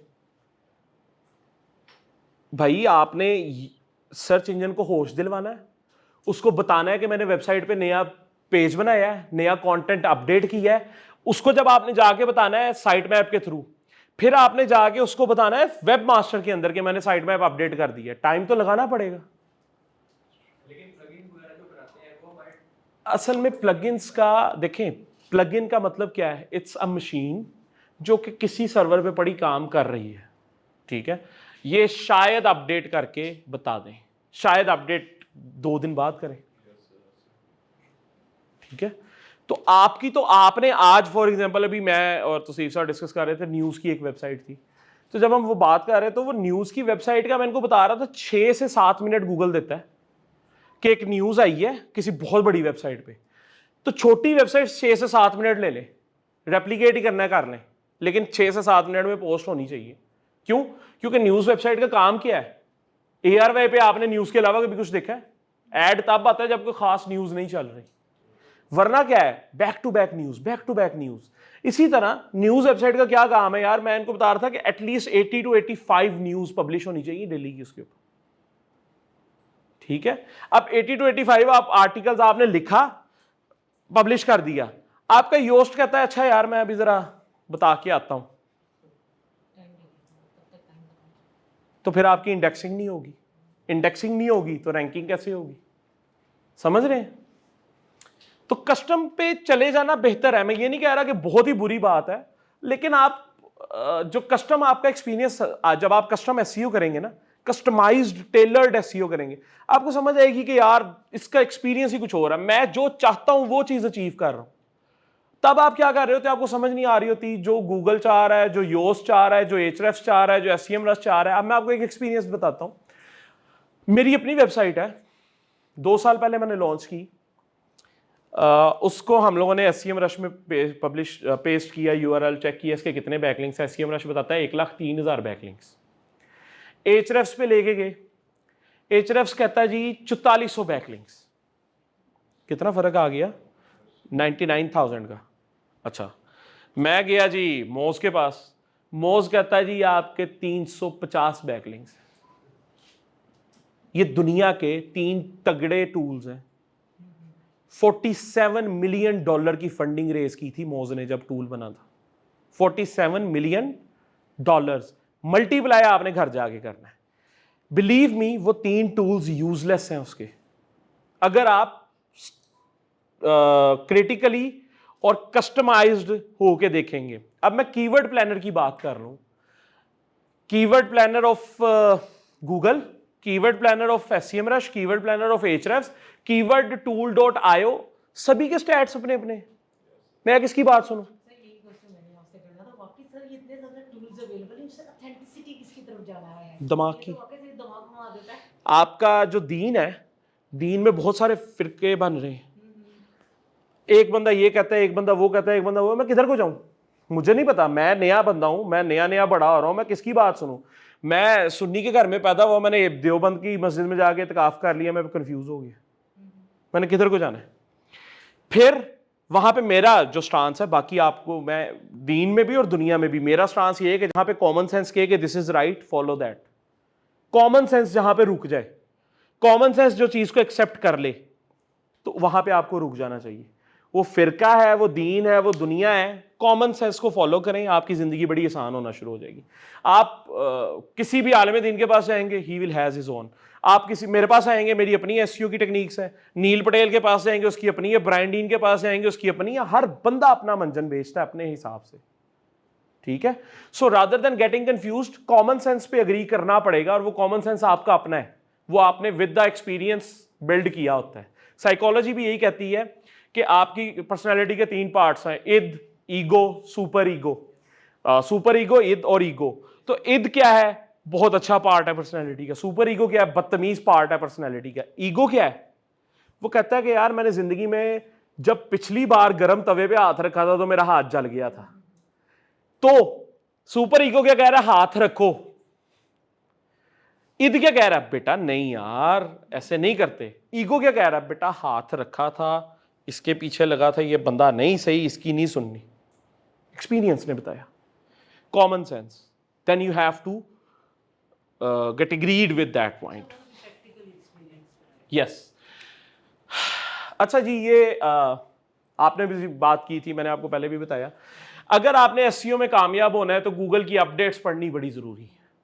गूगल की अपडेट्स वैसे तो मेरी किताब के अंदर मैंने लिखी हुई है। मैंने किताब कब लिखी थी? मे बी 2021 में मैंने ये किताब लिखी थी, तो 2021 तक की अपडेट्स इसके अंदर भी लिखी हुई हैं।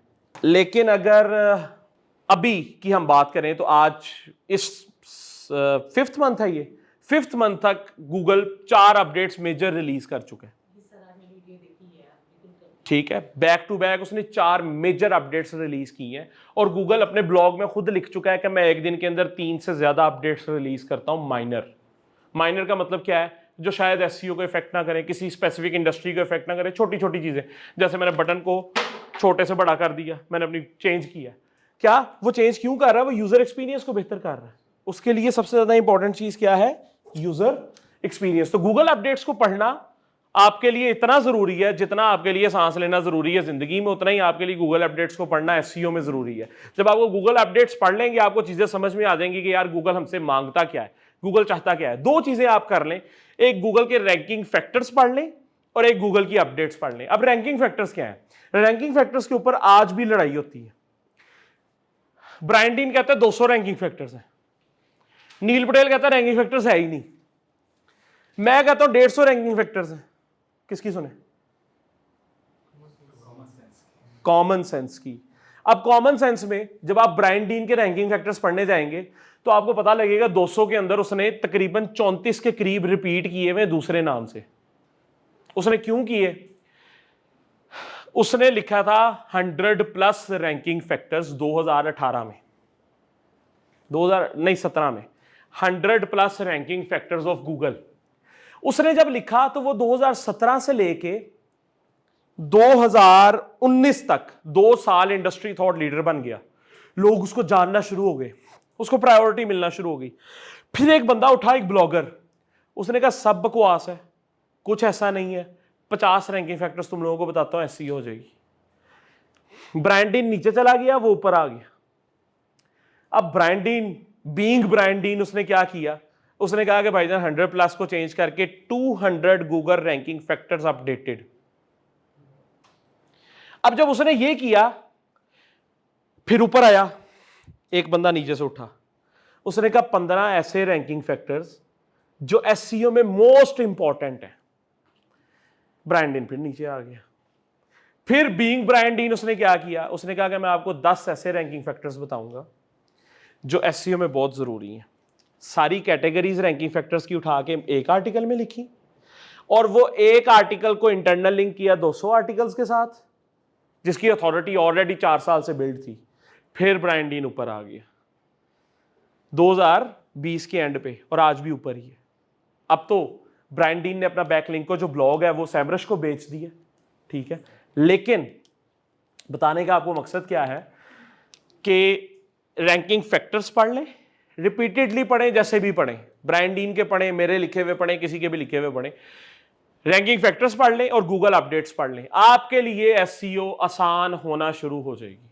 आपको एसईओ में चैलेंजेस जो आ रहे होंगे वो कम हो जाएंगे।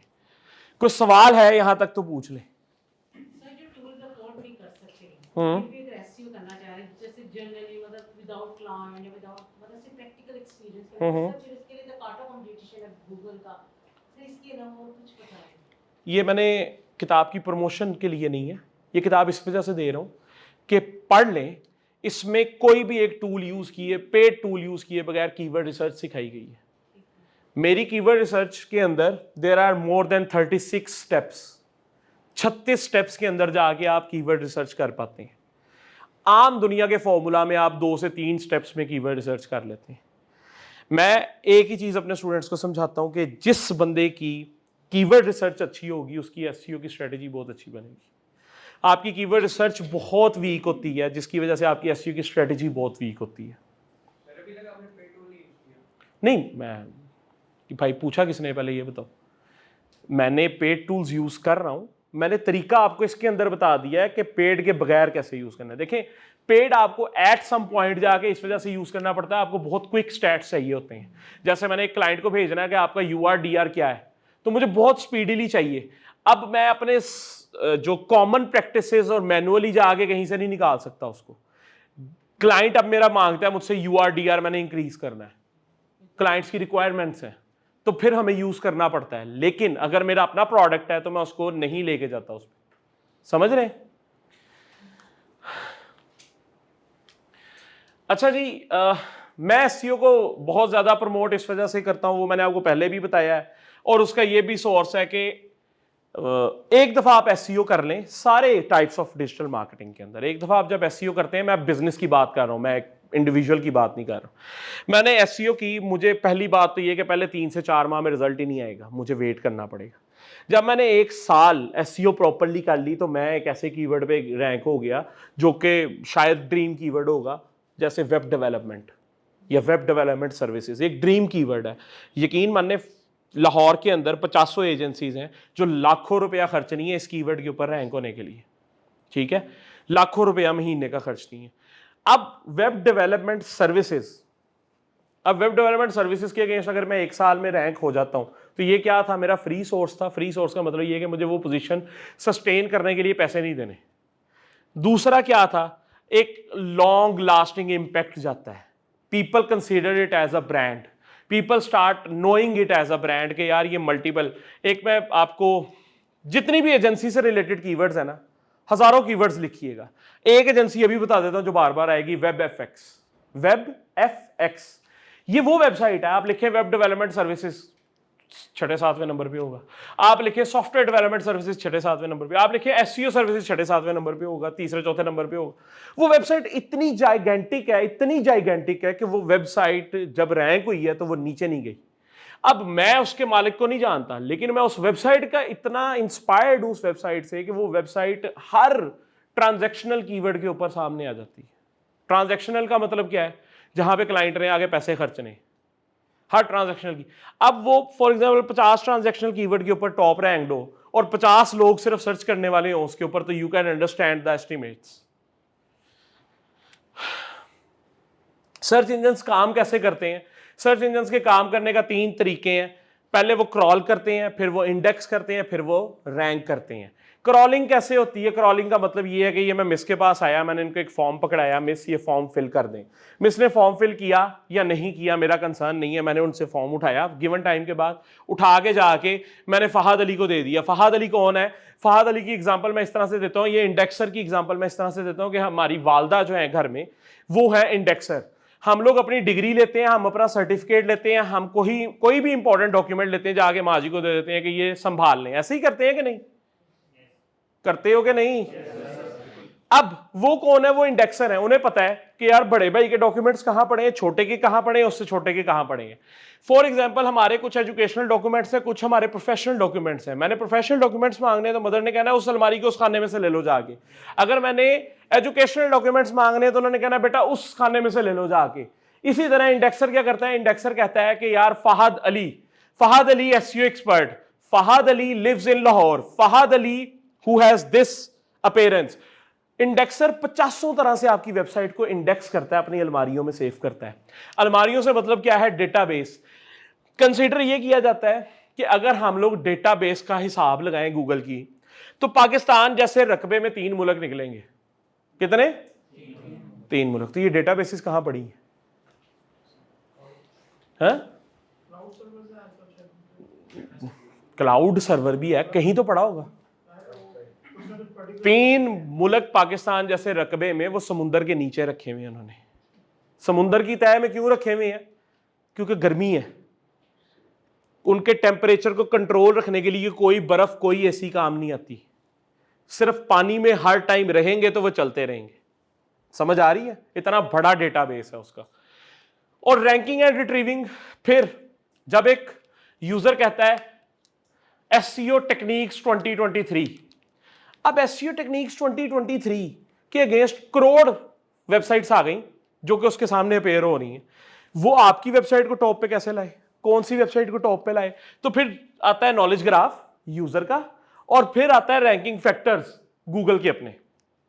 दोनों का मिक्सचर बनता है। मिक्सचर बनने के बाद रिजल्ट्स आते हैं जिनको हम लोग बोलते हैं सर्प्स। क्या बोलते हैं? Search engine result pages, SERPs, SERPS।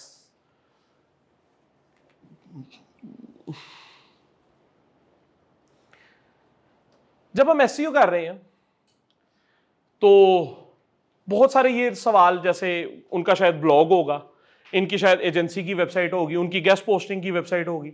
हर बंदा आगे कहेगा सर मुझे बताएं एसईओ में 5 चीजें मैं वो क्या करूं जिससे मेरी वेबसाइट रैंक हो जाए। तो मैं आपको कभी भी वो 5 चीजें नहीं बता सकता। क्यों? क्योंकि एसईओ इज समथिंग जो इंडस्ट्री टू इंडस्ट्री वेरी करती है, कंपेटिटर टू कंपेटिटर वेरी करती है। फॉर एग्जांपल, एक एंटरटेनमेंट वेबसाइट है जिसके अंदर हम गॉसिप्स, लोगों के स्कैंडल्स, ये चीजें ऐड कर रहे हैं। अब इसका जो मैक्सिमम नंबर ऑफ वर्ड्स का काउंट है, गूगल कहता है दैट्स 800 वर्ड्स। कितना? आप एक गॉसिप के ऊपर कितनी की बात कर लोगे? जैन मलिक और एक और सेलिना गोमेज आज इकट्ठे देखे गए, ठीक है, ये एक गॉसिप है, इंटरनेशनली गॉसिप चल रहा है। इसके ऊपर आप 800 वर्ड से ज्यादा क्या लिख लोगे? इस इंडस्ट्री में 800 से ज्यादा वर्ड्स लिखने वाला is a good content creator. लेकिन एक एजेंसी वाली वेबसाइट जो क्या बेचती है, वेब डेवलपमेंट सर्विसेज, उस इंडस्ट्री में जो इंडस्ट्री थॉट लीडर्स हैं वो 1800 वर्ड्स रखे हुए हैं उन्होंने एक पेज पे। एक ब्लॉग वो लिखते हैं 1300 वर्ड्स का। तो आपका पैरामीटर क्या बना दिया गूगल ने इस इंडस्ट्री का? 1800 वर्ड्स मिनिमम। नहीं समझ आ रही है या नहीं?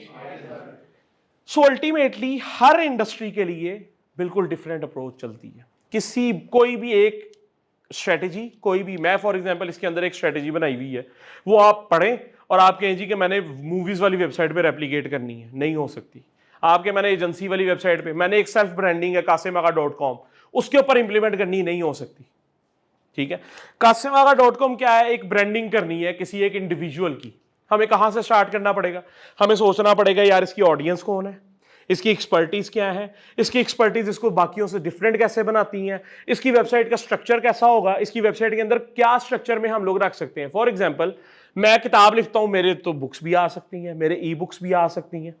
अच्छा, अब कासिम आगा खान एक एंटरप्रेन्योर है, एक सीईओ है, एक बिजनेसमैन है, एक एसईओ एक्सपर्ट है। इस बंदे को किस नाम से फेमस करना है? किस चीज में इसकी ब्रांडिंग रिक्वायर्ड है? अब ये मुझे कहते हैं हम इसकी एसईओ में ब्रांडिंग कर देते हैं। फिर मेरे साथ क्या ज्यादती हुई, मेरा तो एंटरप्रेन्योरशिप मर गई। फिर इन्होंने कहा चलो एंटरप्रेन्योरशिप पे कर देते हैं। एंटरप्रेन्योरशिप की तो आवाम ही बड़ी लिमिटेड सी है, मैं क्या करूं? क्या करना है? Analyse the goals of the customer, analyse the goals of the client, analyse the actual goals of yours, कि मैं क्या अचीव करना चाहता हूं। मैं ट्रैफिक अचीव करना चाहता हूं, मैं डॉलर्स अचीव करना चाहता हूं, मैं रेपुटेशन अचीव करना चाहता हूं। What is the goal? बहुत सारी ऐसी वेबसाइट्स हैं जिन्होंने बहुत अरसा ऐड ही नहीं लगाया, जैसे urdu.com। इन्होंने इतना रश लगा दिया कंटेंट का, इतना रश लगा दिया कि लोग, पीपल वर अमेज्ड कि हम लोग अब तो वर्ड का इंग्लिश टू उर्दू मीनिंग ढूंढते तब भी उर्दू पॉइंट आ रहा होता है। ठीक है, फिर उन्होंने क्या किया, कुछ अर्सा लोगों को फैसिलिटेट किया नॉलेज के साथ, उसके बाद उन्होंने एड्स लगाए एंड पैसे कमाना शुरू कर दिए। ठीक है, सो अल्टीमेटली हर पॉइंट पे, हर निश पे, हर इंडस्ट्री के हिसाब से आपकी स्ट्रेटजी बनती है। आपकी एक स्ट्रेटजी कहीं भी रेप्लिकेट नहीं हो सकती। यहां तक कोई सवाल है तो पूछें। सर आपने क्रॉलिंग का क्या मतलब बताया? क्रॉलिंग का मतलब होता है डेटा कलेक्शन। हर वेबसाइट को क्रॉल किया जाता है। कुछ वेबसाइट्स कुछ इंडस्ट्रीज इतनी हाइपर एक्टिव होती है कि आज वेबसाइट बनती है उसी दिन उनकी वेबसाइट क्रॉल हो जाती है। जैसे एंटरटेनमेंट इंडस्ट्री सबसे ज्यादा हाइपर एक्टिव एंटरटेनमेंट इंडस्ट्री है इस टाइम, कि आपकी वेबसाइट अभी आप बनाएंगे 1 या 1.5 घंटे में क्रॉलर आके विजिट कर जाएगा। ठीक है, ओके। सो फॉर ब्लॉगर्स, अगर मैं एसईओ की बात करूं या एसईओ टेक्निक्स की बात करूं, एसईओ स्ट्रेटजी की बात करूं, तो एक ब्लॉगर के लिए एसईओ सिर्फ ये 4 चीजें हैं। अगर ये 4 चीजें आपको इंश्योर कर ली आपने अपने ब्लॉग में, अगर आपको पता लग गया कि ये 4 चीजें कैसे मैं कर सकता हूं, तो आप अच्छे ब्लॉगर बन जाएंगे, आप अपना ब्लॉग रैंक कर लेंगे। अब सवाल क्या है कि ये 4 चीजों के बारे में आपको क्या समझ आई, ये जरा अपने अपने जवाब सोच के बताएं, बाकियों से भी मैंने पूछना है। जितना डीप डाउन जो बंदा होगा उसी का सिर्फ एक आर्टिफिशियल या सुपरफिशियल नॉलेज तो आपको वो अथॉरिटी नहीं दे सकता, वो आपकी ट्रस्टवर्दीनेस नहीं दे सकता। आप ऐसे ही चीज उठाई, अगर आप डीप डाउन उस पे मेहनत करेंगे, चीजें निकाल के उसका जस्ट निकाल के देंगे पढ़ने वाले को। आपका सवाल था ना सर, हमें कैसे पता लगेगा गूगल क्या कर रहा है। ये जो ई है ना, ये गूगल ने 1.5 साल पहले इंट्रोड्यूस करवाया और मैं पिछले 5 साल से ये पढ़ा रहा हूं लोगों को। बिलीव मी, पिछले 5 साल से पढ़ा रहा हूं कि ये जो एक्सपीरियंस है इट मैटर्स अ लॉट। तब गूगल क्या कहता था, एक्सपर्टीज, अथॉरिटेटिवनेस एंड ट्रस्टवर्दीनेस। मैं अपने स्टूडेंट्स को एक्सपीरियंस पढ़ाता था, सिर्फ मैं एक्सपीरियंस बोलता था, लोग समझते थे यार ये पता नहीं क्या फजूल बात कर रहा है। लेकिन अब गूगल ने ऑफिशियली इस चीज को अनाउंस कर दिया है। मैं ये नहीं बता रहा कि मैं हनुमान का बच्चा हूं, मैं ये बता रहा हूं कि अल्टीमेटली जब आपका सिंक क्रिएट हो जाता है, आपको खुद चीजें समझ में आनी शुरू हो जाती हैं। अच्छा, एक ब्लॉगर है, आप क्या करते हो अगर आप एसईओ नहीं करते तो? सोशल मीडिया मार्केटिंग, उसके अलावा क्या करते हो? उसके अलावा स्टडी, उसके अलावा क्या करते हो? उसके अलावा डिफरेंट एक्टिविटीज होती है। ओके, आप बताएं मैं बिजनेस में जॉब क्या बिजनेस करते हैं? फार्मास्यूटिकल। मतलब मार्केटिंग एमबीए किसी दौर में किया था, उसके बाद आपकी डिजिटल मार्केटिंग और इसकी गॉट इट। आप है जी मेडिकल रैप फॉर एग्जांपल, आपको दवाइयों का पता है। अब आप सिर्फ मेडिकल रैप है हार्ट के, ठीक है, एक ही, कोई ऐसी तो नहीं होती कोई 50 चीजें बेचने चला जाए। अब मैं किस चीज का मेडिकल रैप हूं? हार्ट का।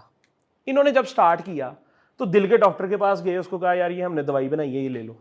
इन्होंने पहली बार में एग्री किया या नहीं किया, लेकिन नॉर्मली लोग एग्री नहीं करते। फिर इन्होंने अपनी पिच तगड़ी की, फिर उसके पास गए, फिर उन्होंने ऑफर बनाई, फिर उसके पास गए। ऐसे ही चलता है जी। मैं एक ब्लॉगर हूं और मैं क्या लिख रहा हूं? टेक्नोलॉजी, हेल्थ, फूड, लाइफस्टाइल, ये 5 चीजें मैं बीइंग ब्लॉगर कवर कर रहा हूं। मैं कौन हूं? मैं भगवान हूं? मतलब मुझे सब कुछ क्यों पता है? सबसे पहली चीज क्या है भाई, तुम इस चीज के एक्सपर्ट हो, तुम्हें इस चीज का नॉलेज है। आप कहते हैं जी कि ये जो कीवर्ड है ना, बहुत पैसे हैं इसमें, ब्लॉग बना लेते हैं। जैसे लोगों ने बनाए पेट्स के ऊपर ब्लॉग। अब वो भाई से पूछो भाई एक पेट रख लेगा तू? और नहीं यार, पागल है।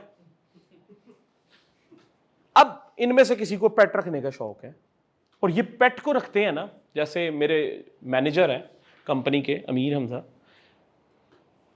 उनके पास 26 बिल्लियां थी एक टाइम पे। He used to do the business of cats. अब बिल्लियां छोड़े हुए समझ लें जब से मेरी कंपनी में आया उसका मैंने धंधा बंद करवा दिया, तो 5 के साल हो गए। 5 साल बाद भी ही इज एक्सपीरियंस्ड पर्सन कि कैट को क्या मसला है, किस डॉक्टर के पास लेके जाओ, कौन सा टीका लगेगा, कब दवाई देनी है, कब नहीं देनी। समझ आई बात? अब वो बंदा जाके बिल्लियों की या पेट्स के ऊपर बनाएगा, इट मेक्स सेंस, क्योंकि वो पिछले 10 साल से बिल्लियां बेच रहा था, उसका नॉलेज ग्राफ बिल्ड हुआ था। एक ऑथर का टैग है जो वर्डप्रेस में भी लगता है और हर वेबसाइट के अंदर लगता है। अगर ब्लॉगर है ना, आप ब्लॉगिंग की आपकी वेबसाइट में, तो ऑथर का एक टैग लगता है। और SCM रश पे आप जाएंगे ना, तो आप देखेंगे कि ऑथर वाइज मैंने देखना है कि कौन ज्यादा फेमस आदमी है। जब आप बैकलिंक ढूंढ रहे होते हैं तो ऑथर की प्रोफाइल रैंक करता है SCM रश प्रॉपर्ली कि यार ये ऑथर इस इंडस्ट्री का ज्यादा बेहतर है। सर्च इंजन जर्नल पे जाएं तो वो SEO इंडस्ट्री के ऑथर्स मिलेंगे। समझ रहे हैं बात आप? तो सबसे पहली चीज क्या है? एक्सपर्टीज। दूसरी चीज क्या है? अथॉरिटेटिवनेस। मैंने लिखा जी, मैं न्यूज लिखता हूं, मेरा न्यूज का ब्लॉग है, मैंने लिखा जी इमरान खान ने चौथी शादी करने का फैसला कर लिया। अब मेरी वेबसाइट पे आए और मैंने बात घुमा के एंड पे लिखा चौथी शादी करने का फैसला हमें तब लगा जब वो इस बंदी के साथ देखा गया। आपने बिना सोचे समझे मेरे पूरे खानदान को गालियां दी, ठीक है, वापस चले गए।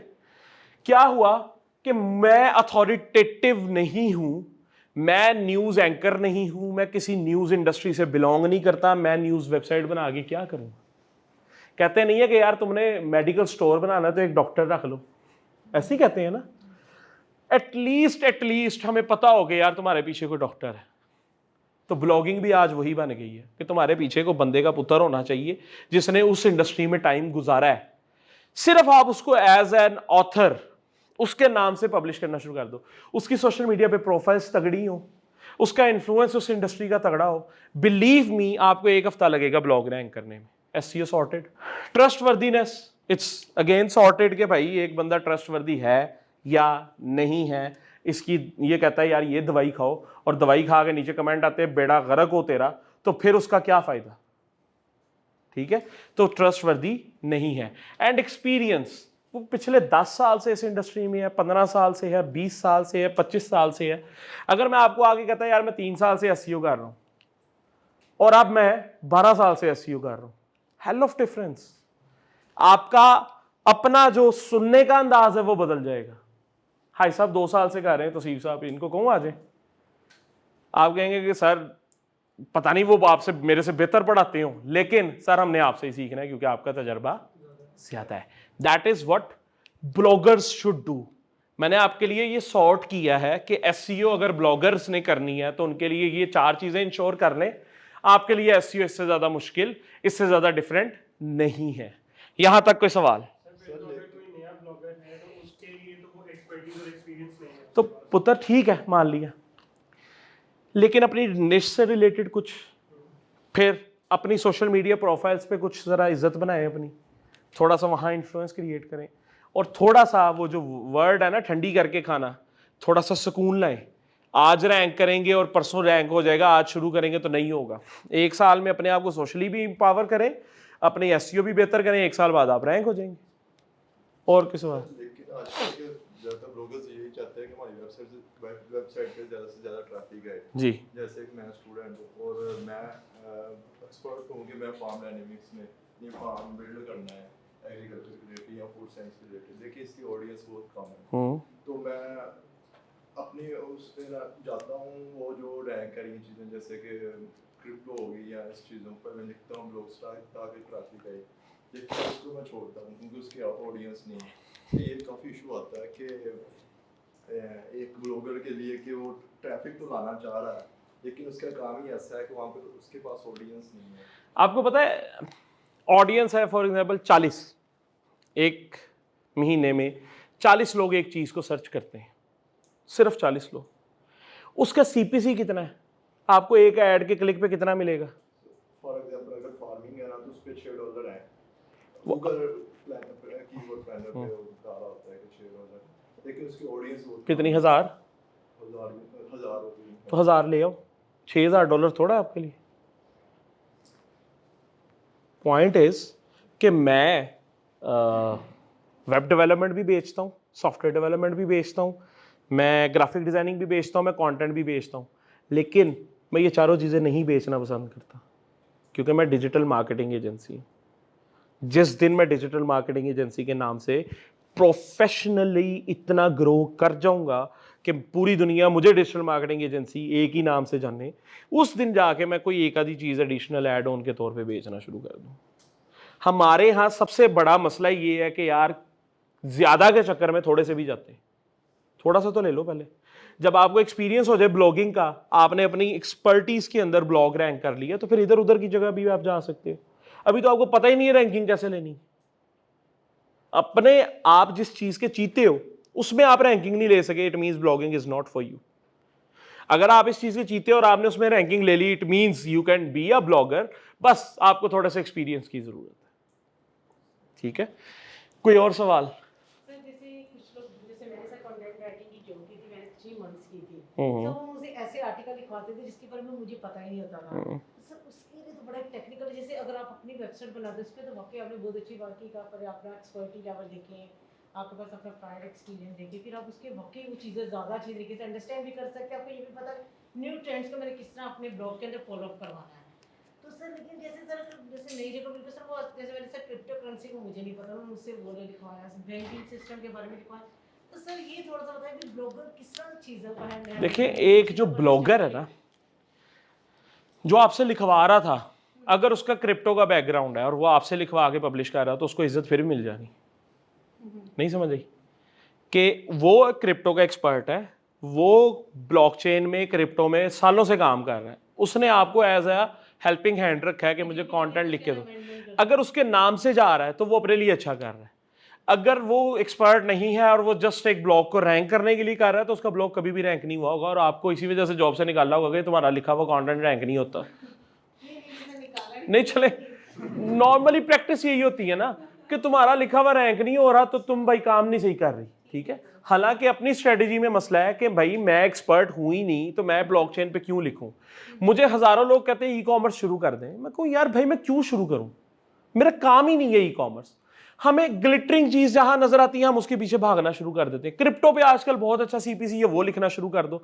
इनको थोड़ी देर, ये 6 महीने अगर हमें किसी चीज से रिजल्ट नहीं आएगा, सर जी रेडी ना लगा लें, फल की लाख रुपया कमा रहा है रेडी वाला। कहने का मतलब है एक ही निच पे लिखना चाहिए, मतलब ब्लॉगिंग करना है, मतलब अगर ग्राफिक्स पे लिखना है, ग्राफिक की जितनी भी है उसकी टाइप्स को हैंडल करना है। बात ये है जी कि एक इंडस्ट्री पकड़ लें और उस इंडस्ट्री में आपसे बेहतर कोई नहीं होना चाहिए।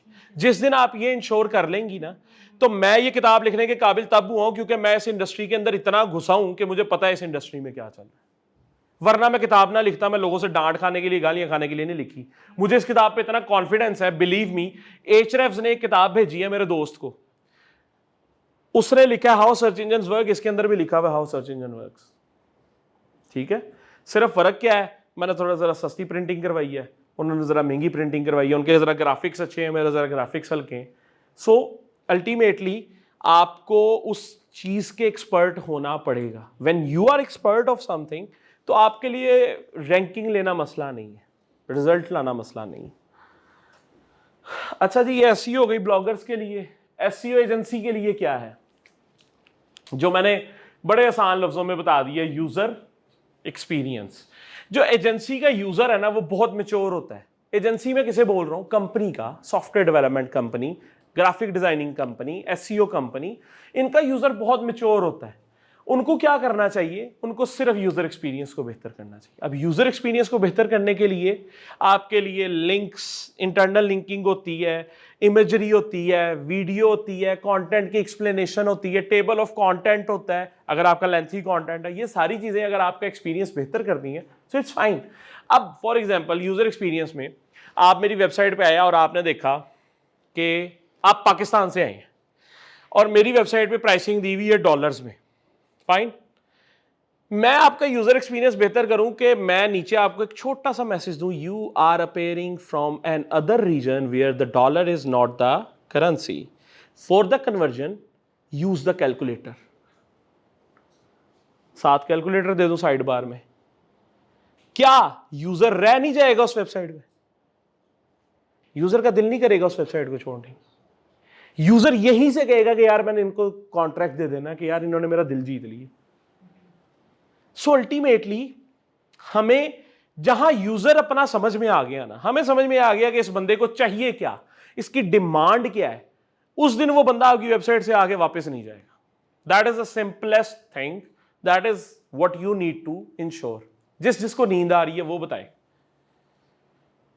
एसईओ क्या है। उन लोगों को इतनी नींद आ रही है वो हंस भी नहीं पा रहे।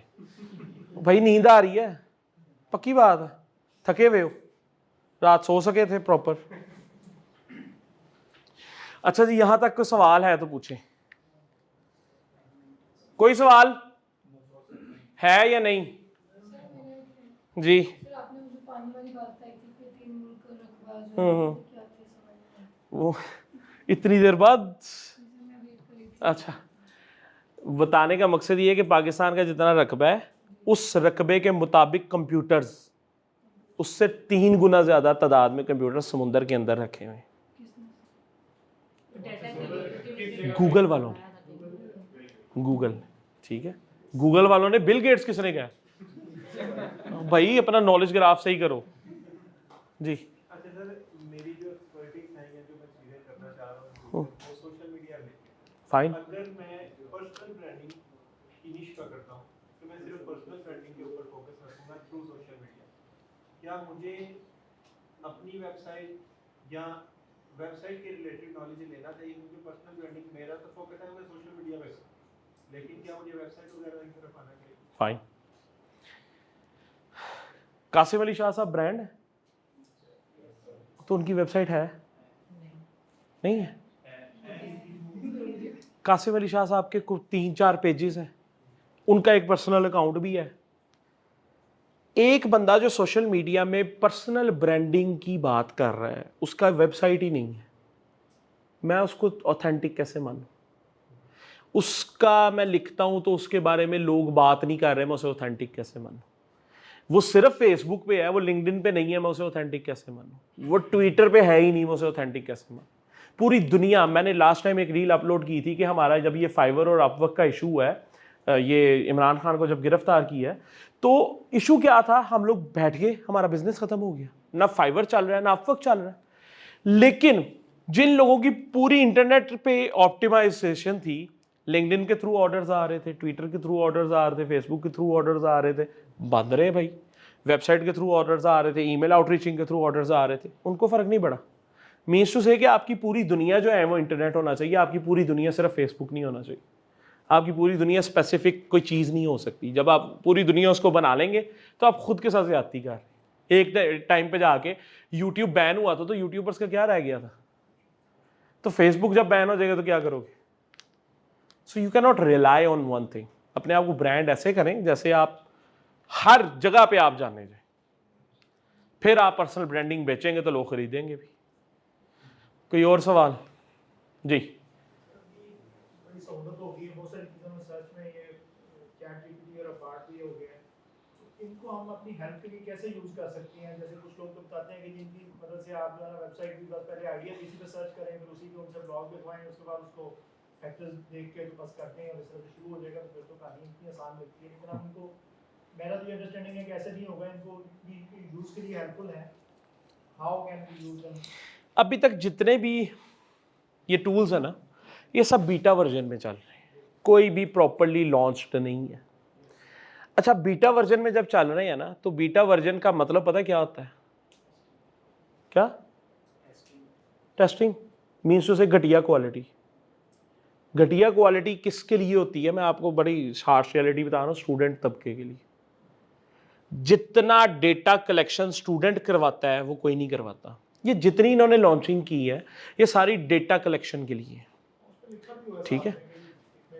तो ये सारी डेटा कलेक्शन हो रही है। डेटा कलेक्शन होने के बाद जो बार्ट उसने निकाला वो भी इसलिए निकाला कि मैं डेटा कलेक्ट करके जो 2 नंबरी दुनिया कर सकती है वो अपनी डेटाबेस में अलग से बनाऊं, और जो 2 नंबरी दुनिया कर चुकी है वो अलग से बनाऊं, और जो 2 नंबरी हो रही है वो अलग से बनाऊं, और फिर इन सबको साइड पे करके सही वाली चीजें रखूं, ठीक है?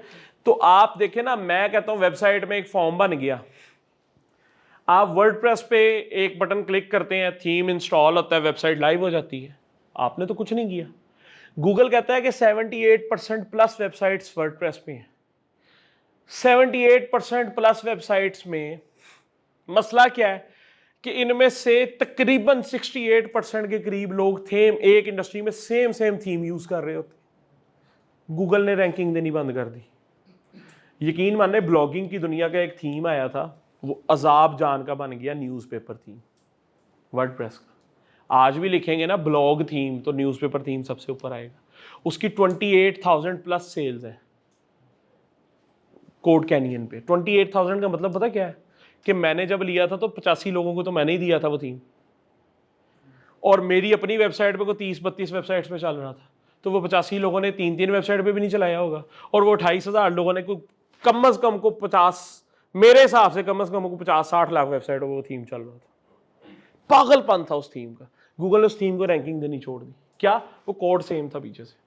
अब इन्होंने जाके HTML का फॉर्म क्रिएट किया जो AI टूल है, इन्होंने जाके भी HTML का फॉर्म क्रिएट किया, इन दोनों का कोड सेम है। इन्होंने जब जाके किया तो गूगल को पता लग जाना ये तीनों किधर से आई हैं। गूगल अपना डेटाबेस बिल्ड करेगा, 1 साल बाद इन तीनों को उठा के बाहर फेंक देगा। समझ? एक सेकंड मुनकस जी। लेकिन जहाँ तक ब्लॉग लिखने की बात है, या जिसमें HTML की कोड की बात करें ना, तो जो ब्लॉग की है वो तो मेजरिज्म करने के लिए भी अलग से डाला है। AI के ना किसी PhD डॉक्टर से मिलना है आपने, जिसने PhD की हो आर्टिफिशियल इंटेलिजेंस पे। वो हमारे पास GC यूनिवर्सिटी के एक प्रोफेसर हैं, AI में उन्होंने PhD के थीसिस की है। वो कहते हैं कासिम तुमने मुझे सिर्फ प्रिंट करके ना देना है AI कंटेंट, और प्रिंट करके देना है तुमने अपना लिखा हुआ। मैं दोनों में से बता दूंगा कि कौन सा वो है कौन सा वो है। पैटर्न है AI का स्पेसिफिक, वो पैटर्न इंग्लिश वो सारी चीजें। एक फ्लैश स्कोर एक होता है, फ्लैश स्कोर जो योस्ट बताता है, फ्लैश रीडिंग स्कोर। दुनिया पूरी में कोई ऐसा इंसान नहीं है जो अपना फ्लैश रीडिंग स्कोर हर आर्टिकल में मेंटेन करता हो। ये साइकोलॉजी कहती है, ये साइंस कहती है। आप एक आर्टिकल एक तरह लिखते हो, अगली बार वही आर्टिकल किसी और तरह लिखोगे, आप इंसान हो ना। वो पैटर्न जब मेंटेन होता है वो चैट जीपीटी करता है, वो पकड़ लेता है। गूगल सब पकड़ रहा है, गूगल को सब पता है। गूगल कहता है खेलो, खेलता खेलने क्यों देता है? वो कहता है मुझे डेटा चाहिए। अच्छा जी, नहीं हो जाएगा क्रिएटिव, क्यों नहीं हो सकता? मैं सवाल ही उससे ऐसा पूछूंगा, मुझे जवाब ऐसा देगा, क्रिएटिव होगा। बात ये है कि मैंने भी तो इंटरनेट से पढ़ के लिखना है। मैं कौन सा, मैंने कहाँ से हाथ फेरना है? मैंने भी तो इंटरनेट से उठा के ही अपने लफ्जों में लिखना है। सिर्फ लिखने का पैटर्न डिफरेंट है। मेरा एक्सपोजर जब पीछे से आ रहा होगा, मेरा एक्सपीरियंस आ रहा होगा, मेरी ईट अपडेट लगी होगी, तो गूगल को समझ आ जाएगी कि यार ये बंदा ठीक है। सर क्रिएटिव मीन कि अगर फॉर एग्जांपल अवेंजर्स 5 की उसकी स्टोरी लिखनी है तो ह्यूमन लिखेगा, यूनिक होगी, लेकिन एआई ने क्या करना है, इंटरनेट से 2-3 चीजें। एग्जैक्टली। अच्छा जी, जो फॉर ई कॉमर्स है वो एसईओ क्या है? आपका एक्सपीरियंस में रिव्यूज आ जाते हैं, आपके पास बहुत तगड़े रिव्यूज होने चाहिए, आपके पास रिपीटेड कस्टमर होना चाहिए। मैं कभी भी किसी वेबसाइट के लिए नहीं कहूंगा रिपीटेड कस्टमर इंपॉर्टेंट है, लेकिन ई कॉमर्स के लिए रिपीटेड कस्टमर इंपॉर्टेंट है। गूगल आपको रैंकिंग नहीं देगा। और राइट स्ट्रक्चर, आपकी वेबसाइट का स्ट्रक्चर मीन्स टू से कि अगर कासिम अली शाह फाउंडेशन की आप बिल्डिंग में एंटर हुए हैं तो सीढ़ियां एंड पे जाके हो या शुरू में ही आ जाएं। पहले सीढ़ियां हैं, आप उतरे नीचे, फिर उसके बाद दफ्तर की मेन एंट्रेंस पे आए। हाउ बैड, ठीक है। इसी तरह आपका सबसे पहले कासिम अली शाह साहब का गेट के पास दफ्तर हो, बाद में गार्ड का दफ्तर एंड पे हो, कैसा रहेगा?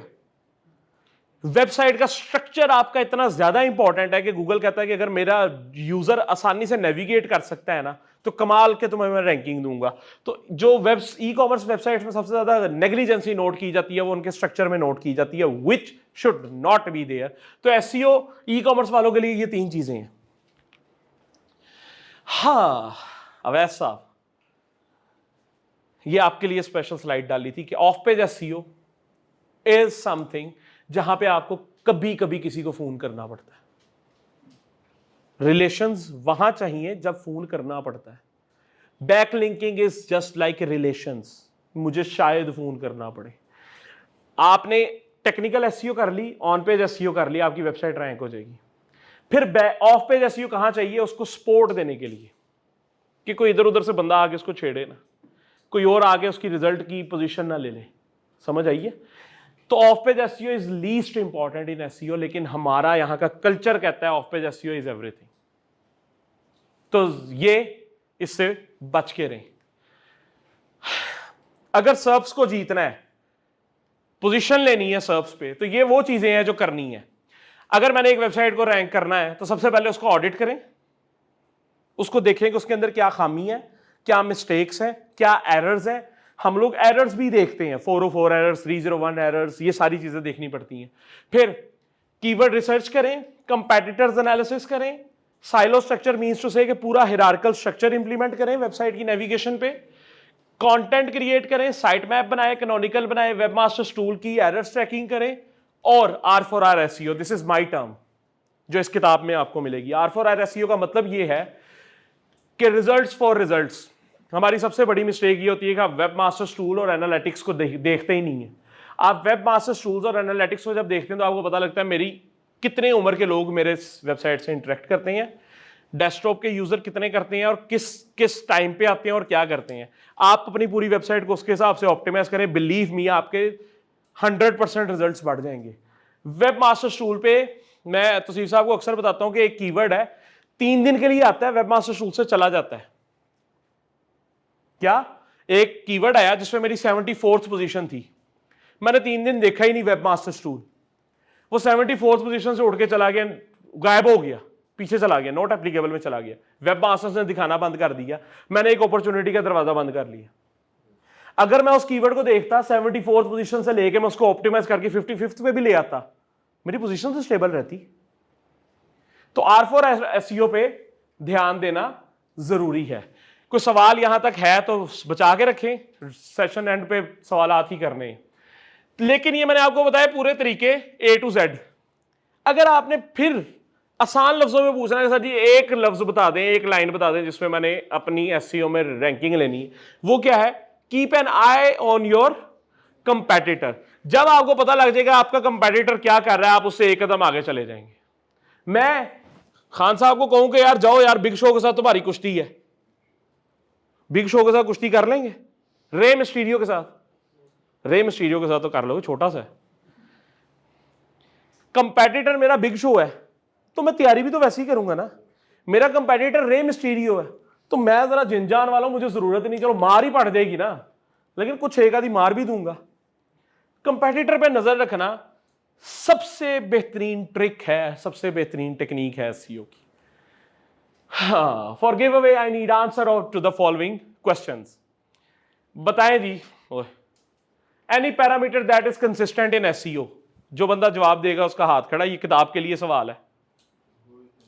Any parameter that is consistent in SEO।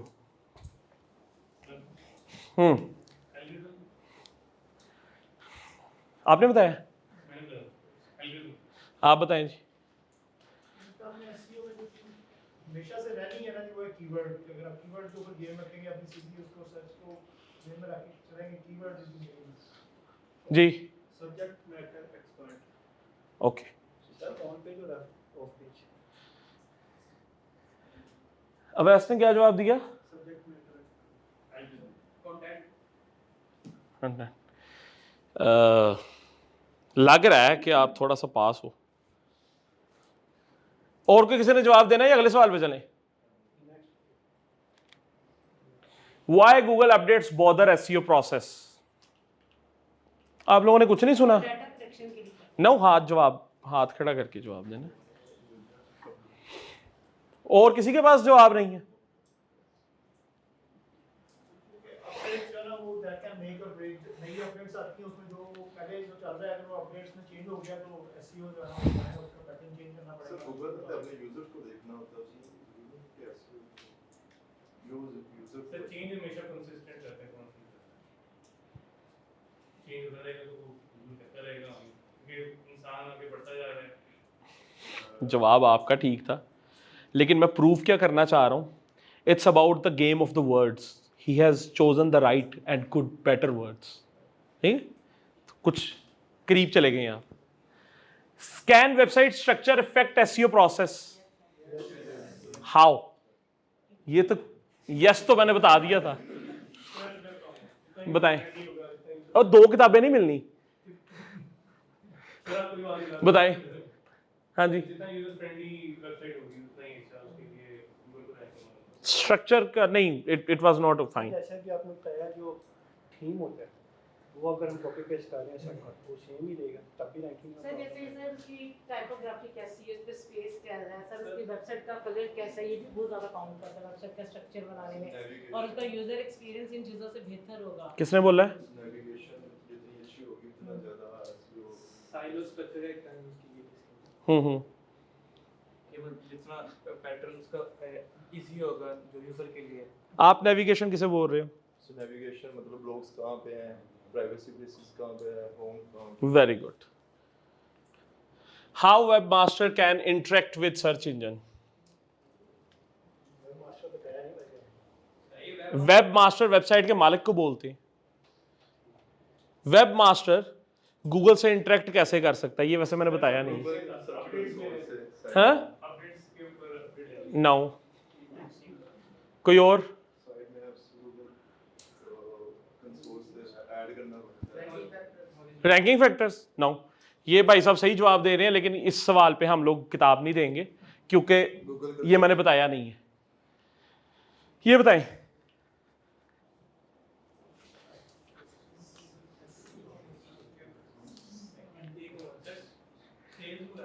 हाँ, कंटेंट क्रिएशन। ई कॉमर्स किसने बोला? Very good. ई कॉमर्स के ऊपर हम लोग पेड कैंपेन चला सकते हैं, सोशल मीडिया ऐड चला सकते हैं। इस वजह से एसईओ को सेकेंडरी प्रायोरिटी रखा जा सकता है। प्राइमरी प्रायोरिटी रखेंगे तो आपकी सेल बहुत देर बाद जाके जनरेट होगी, लेकिन सेल सर्विसेज भी होती हैं, तो sales is not the right word. उसने डायरेक्टली ई कॉमर्स बोला, ठीक है। अच्छा, पांचवा सवाल क्या पूछे भाई साहब? कोई सवाल है? फिफ्थ सवाल, क्योंकि मैंने उनके साथ 2 नंबर ही कर दी थोड़ी सी। आपके सवाल तो ये देखिए आगे आपके सवाल ही हैं। हाँ जी भाई साहब, कोई एक सवाल पूछ लें। ओह भाई साहब, कोई भी ले जाएगा? नहीं नहीं, एग्जैक्टली सेम ऑर्डर में कुछ बता। हाँ जी आप बताएं, ये सवाल बताने लगे जी। नहीं सवाल नहीं, जवाब फिफ्थ क्वेश्चन का सवाल, फिफ्थ क्वेश्चन का भाई साहब बताएं यार जल्दी। सर वो क्वेश्चन जैसे वो भाई ने बताया था ना कि एआई जो है वो कितना इफेक्ट करता है हमारा एसईओ। ओह, वो तो सारों को पता लग गया। 100% कितना परसेंट यूज करना चाहिए हमें? आपने एजेंसीज की बात की थी कि एजेंसीज की मेजर अपडेट पहली किस साल में आई थी? 2011 में 2011 में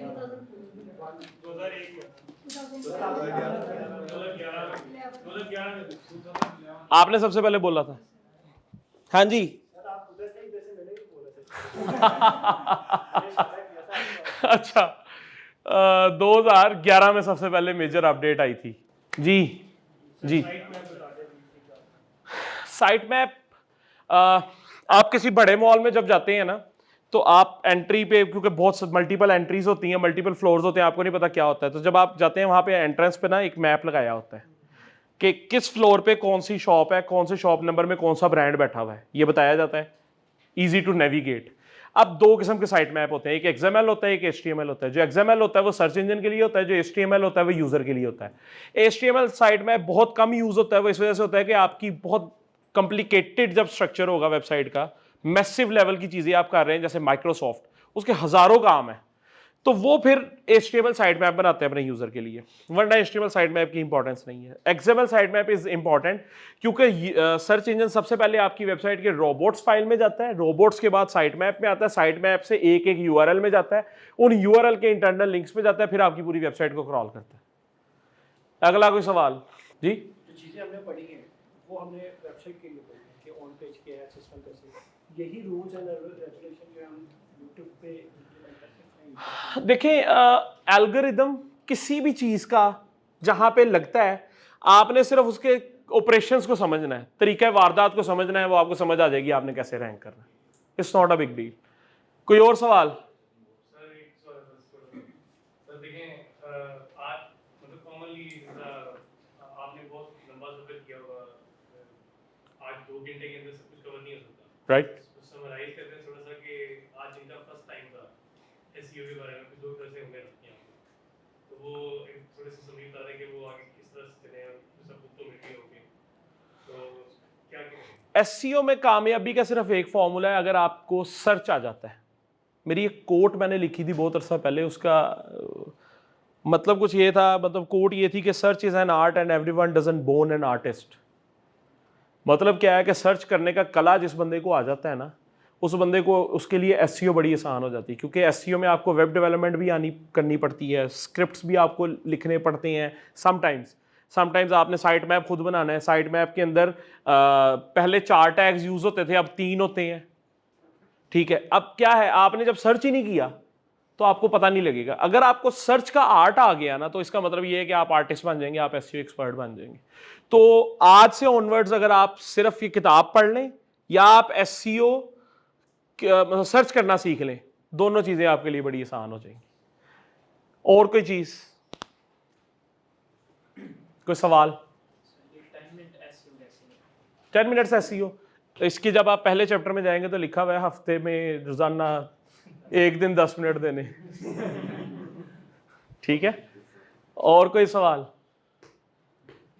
अच्छा जी, हम ये जो हमारे सुफियान साहब आगे मेरे कान में बोल के गए, वो ये कह रहे हैं कि हम चैट पॉड के नाम से एक पॉडकास्ट करते हैं, जिसमें हम लोग इसी तरह के सेशंस कंडक्ट करते हैं ऑनलाइन, किसी एसईओ एक्सपर्ट के साथ, किसी एससीएम एक्सपर्ट के साथ, किसी कंपनी ओनर के साथ, किसी एजेंसी ओनर के साथ, चैट पॉड।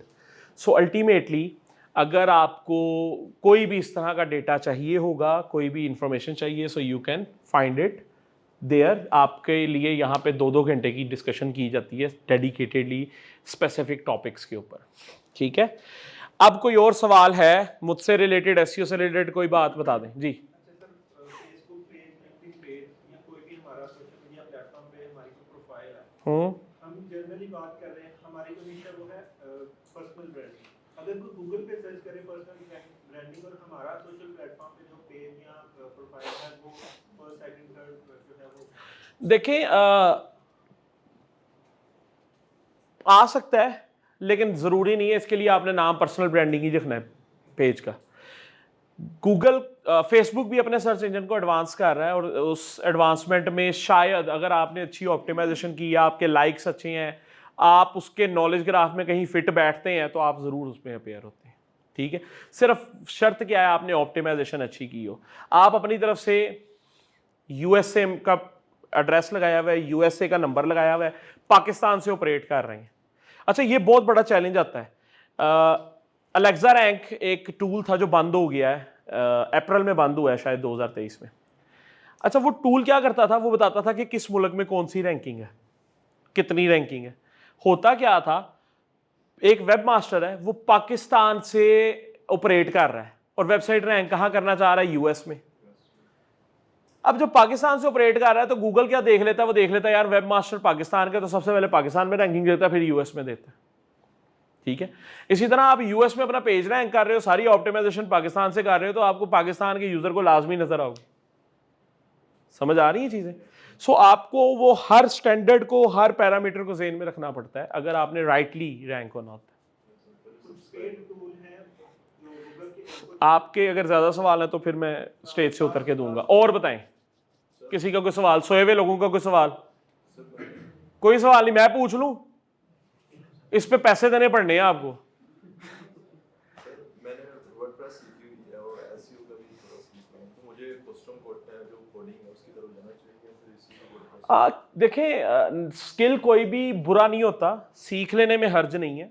एसईओ में कहीं ना कहीं आप एक टाइम होगा आपका दिल करेगा यार मैं ना एक टूल बना के रख दूं अपनी वेबसाइट के लिए। वो किस तरह बनाएंगे? आपने खुद सीखा होगा तो आपके लिए बनाना और बनवाना आसान होगा, नहीं सीखा होगा तो फिर बेवकूफ़ बनते रहेंगे और लोगों की मिन्नतें करते रहेंगे। तो skill is always good, have it. कोई और सवाल, कोई मसला? ठीक है जी, फिर खुश रहें, आबाद रहें, दुआओं में याद रखिए। अल्लाह हाफिज़।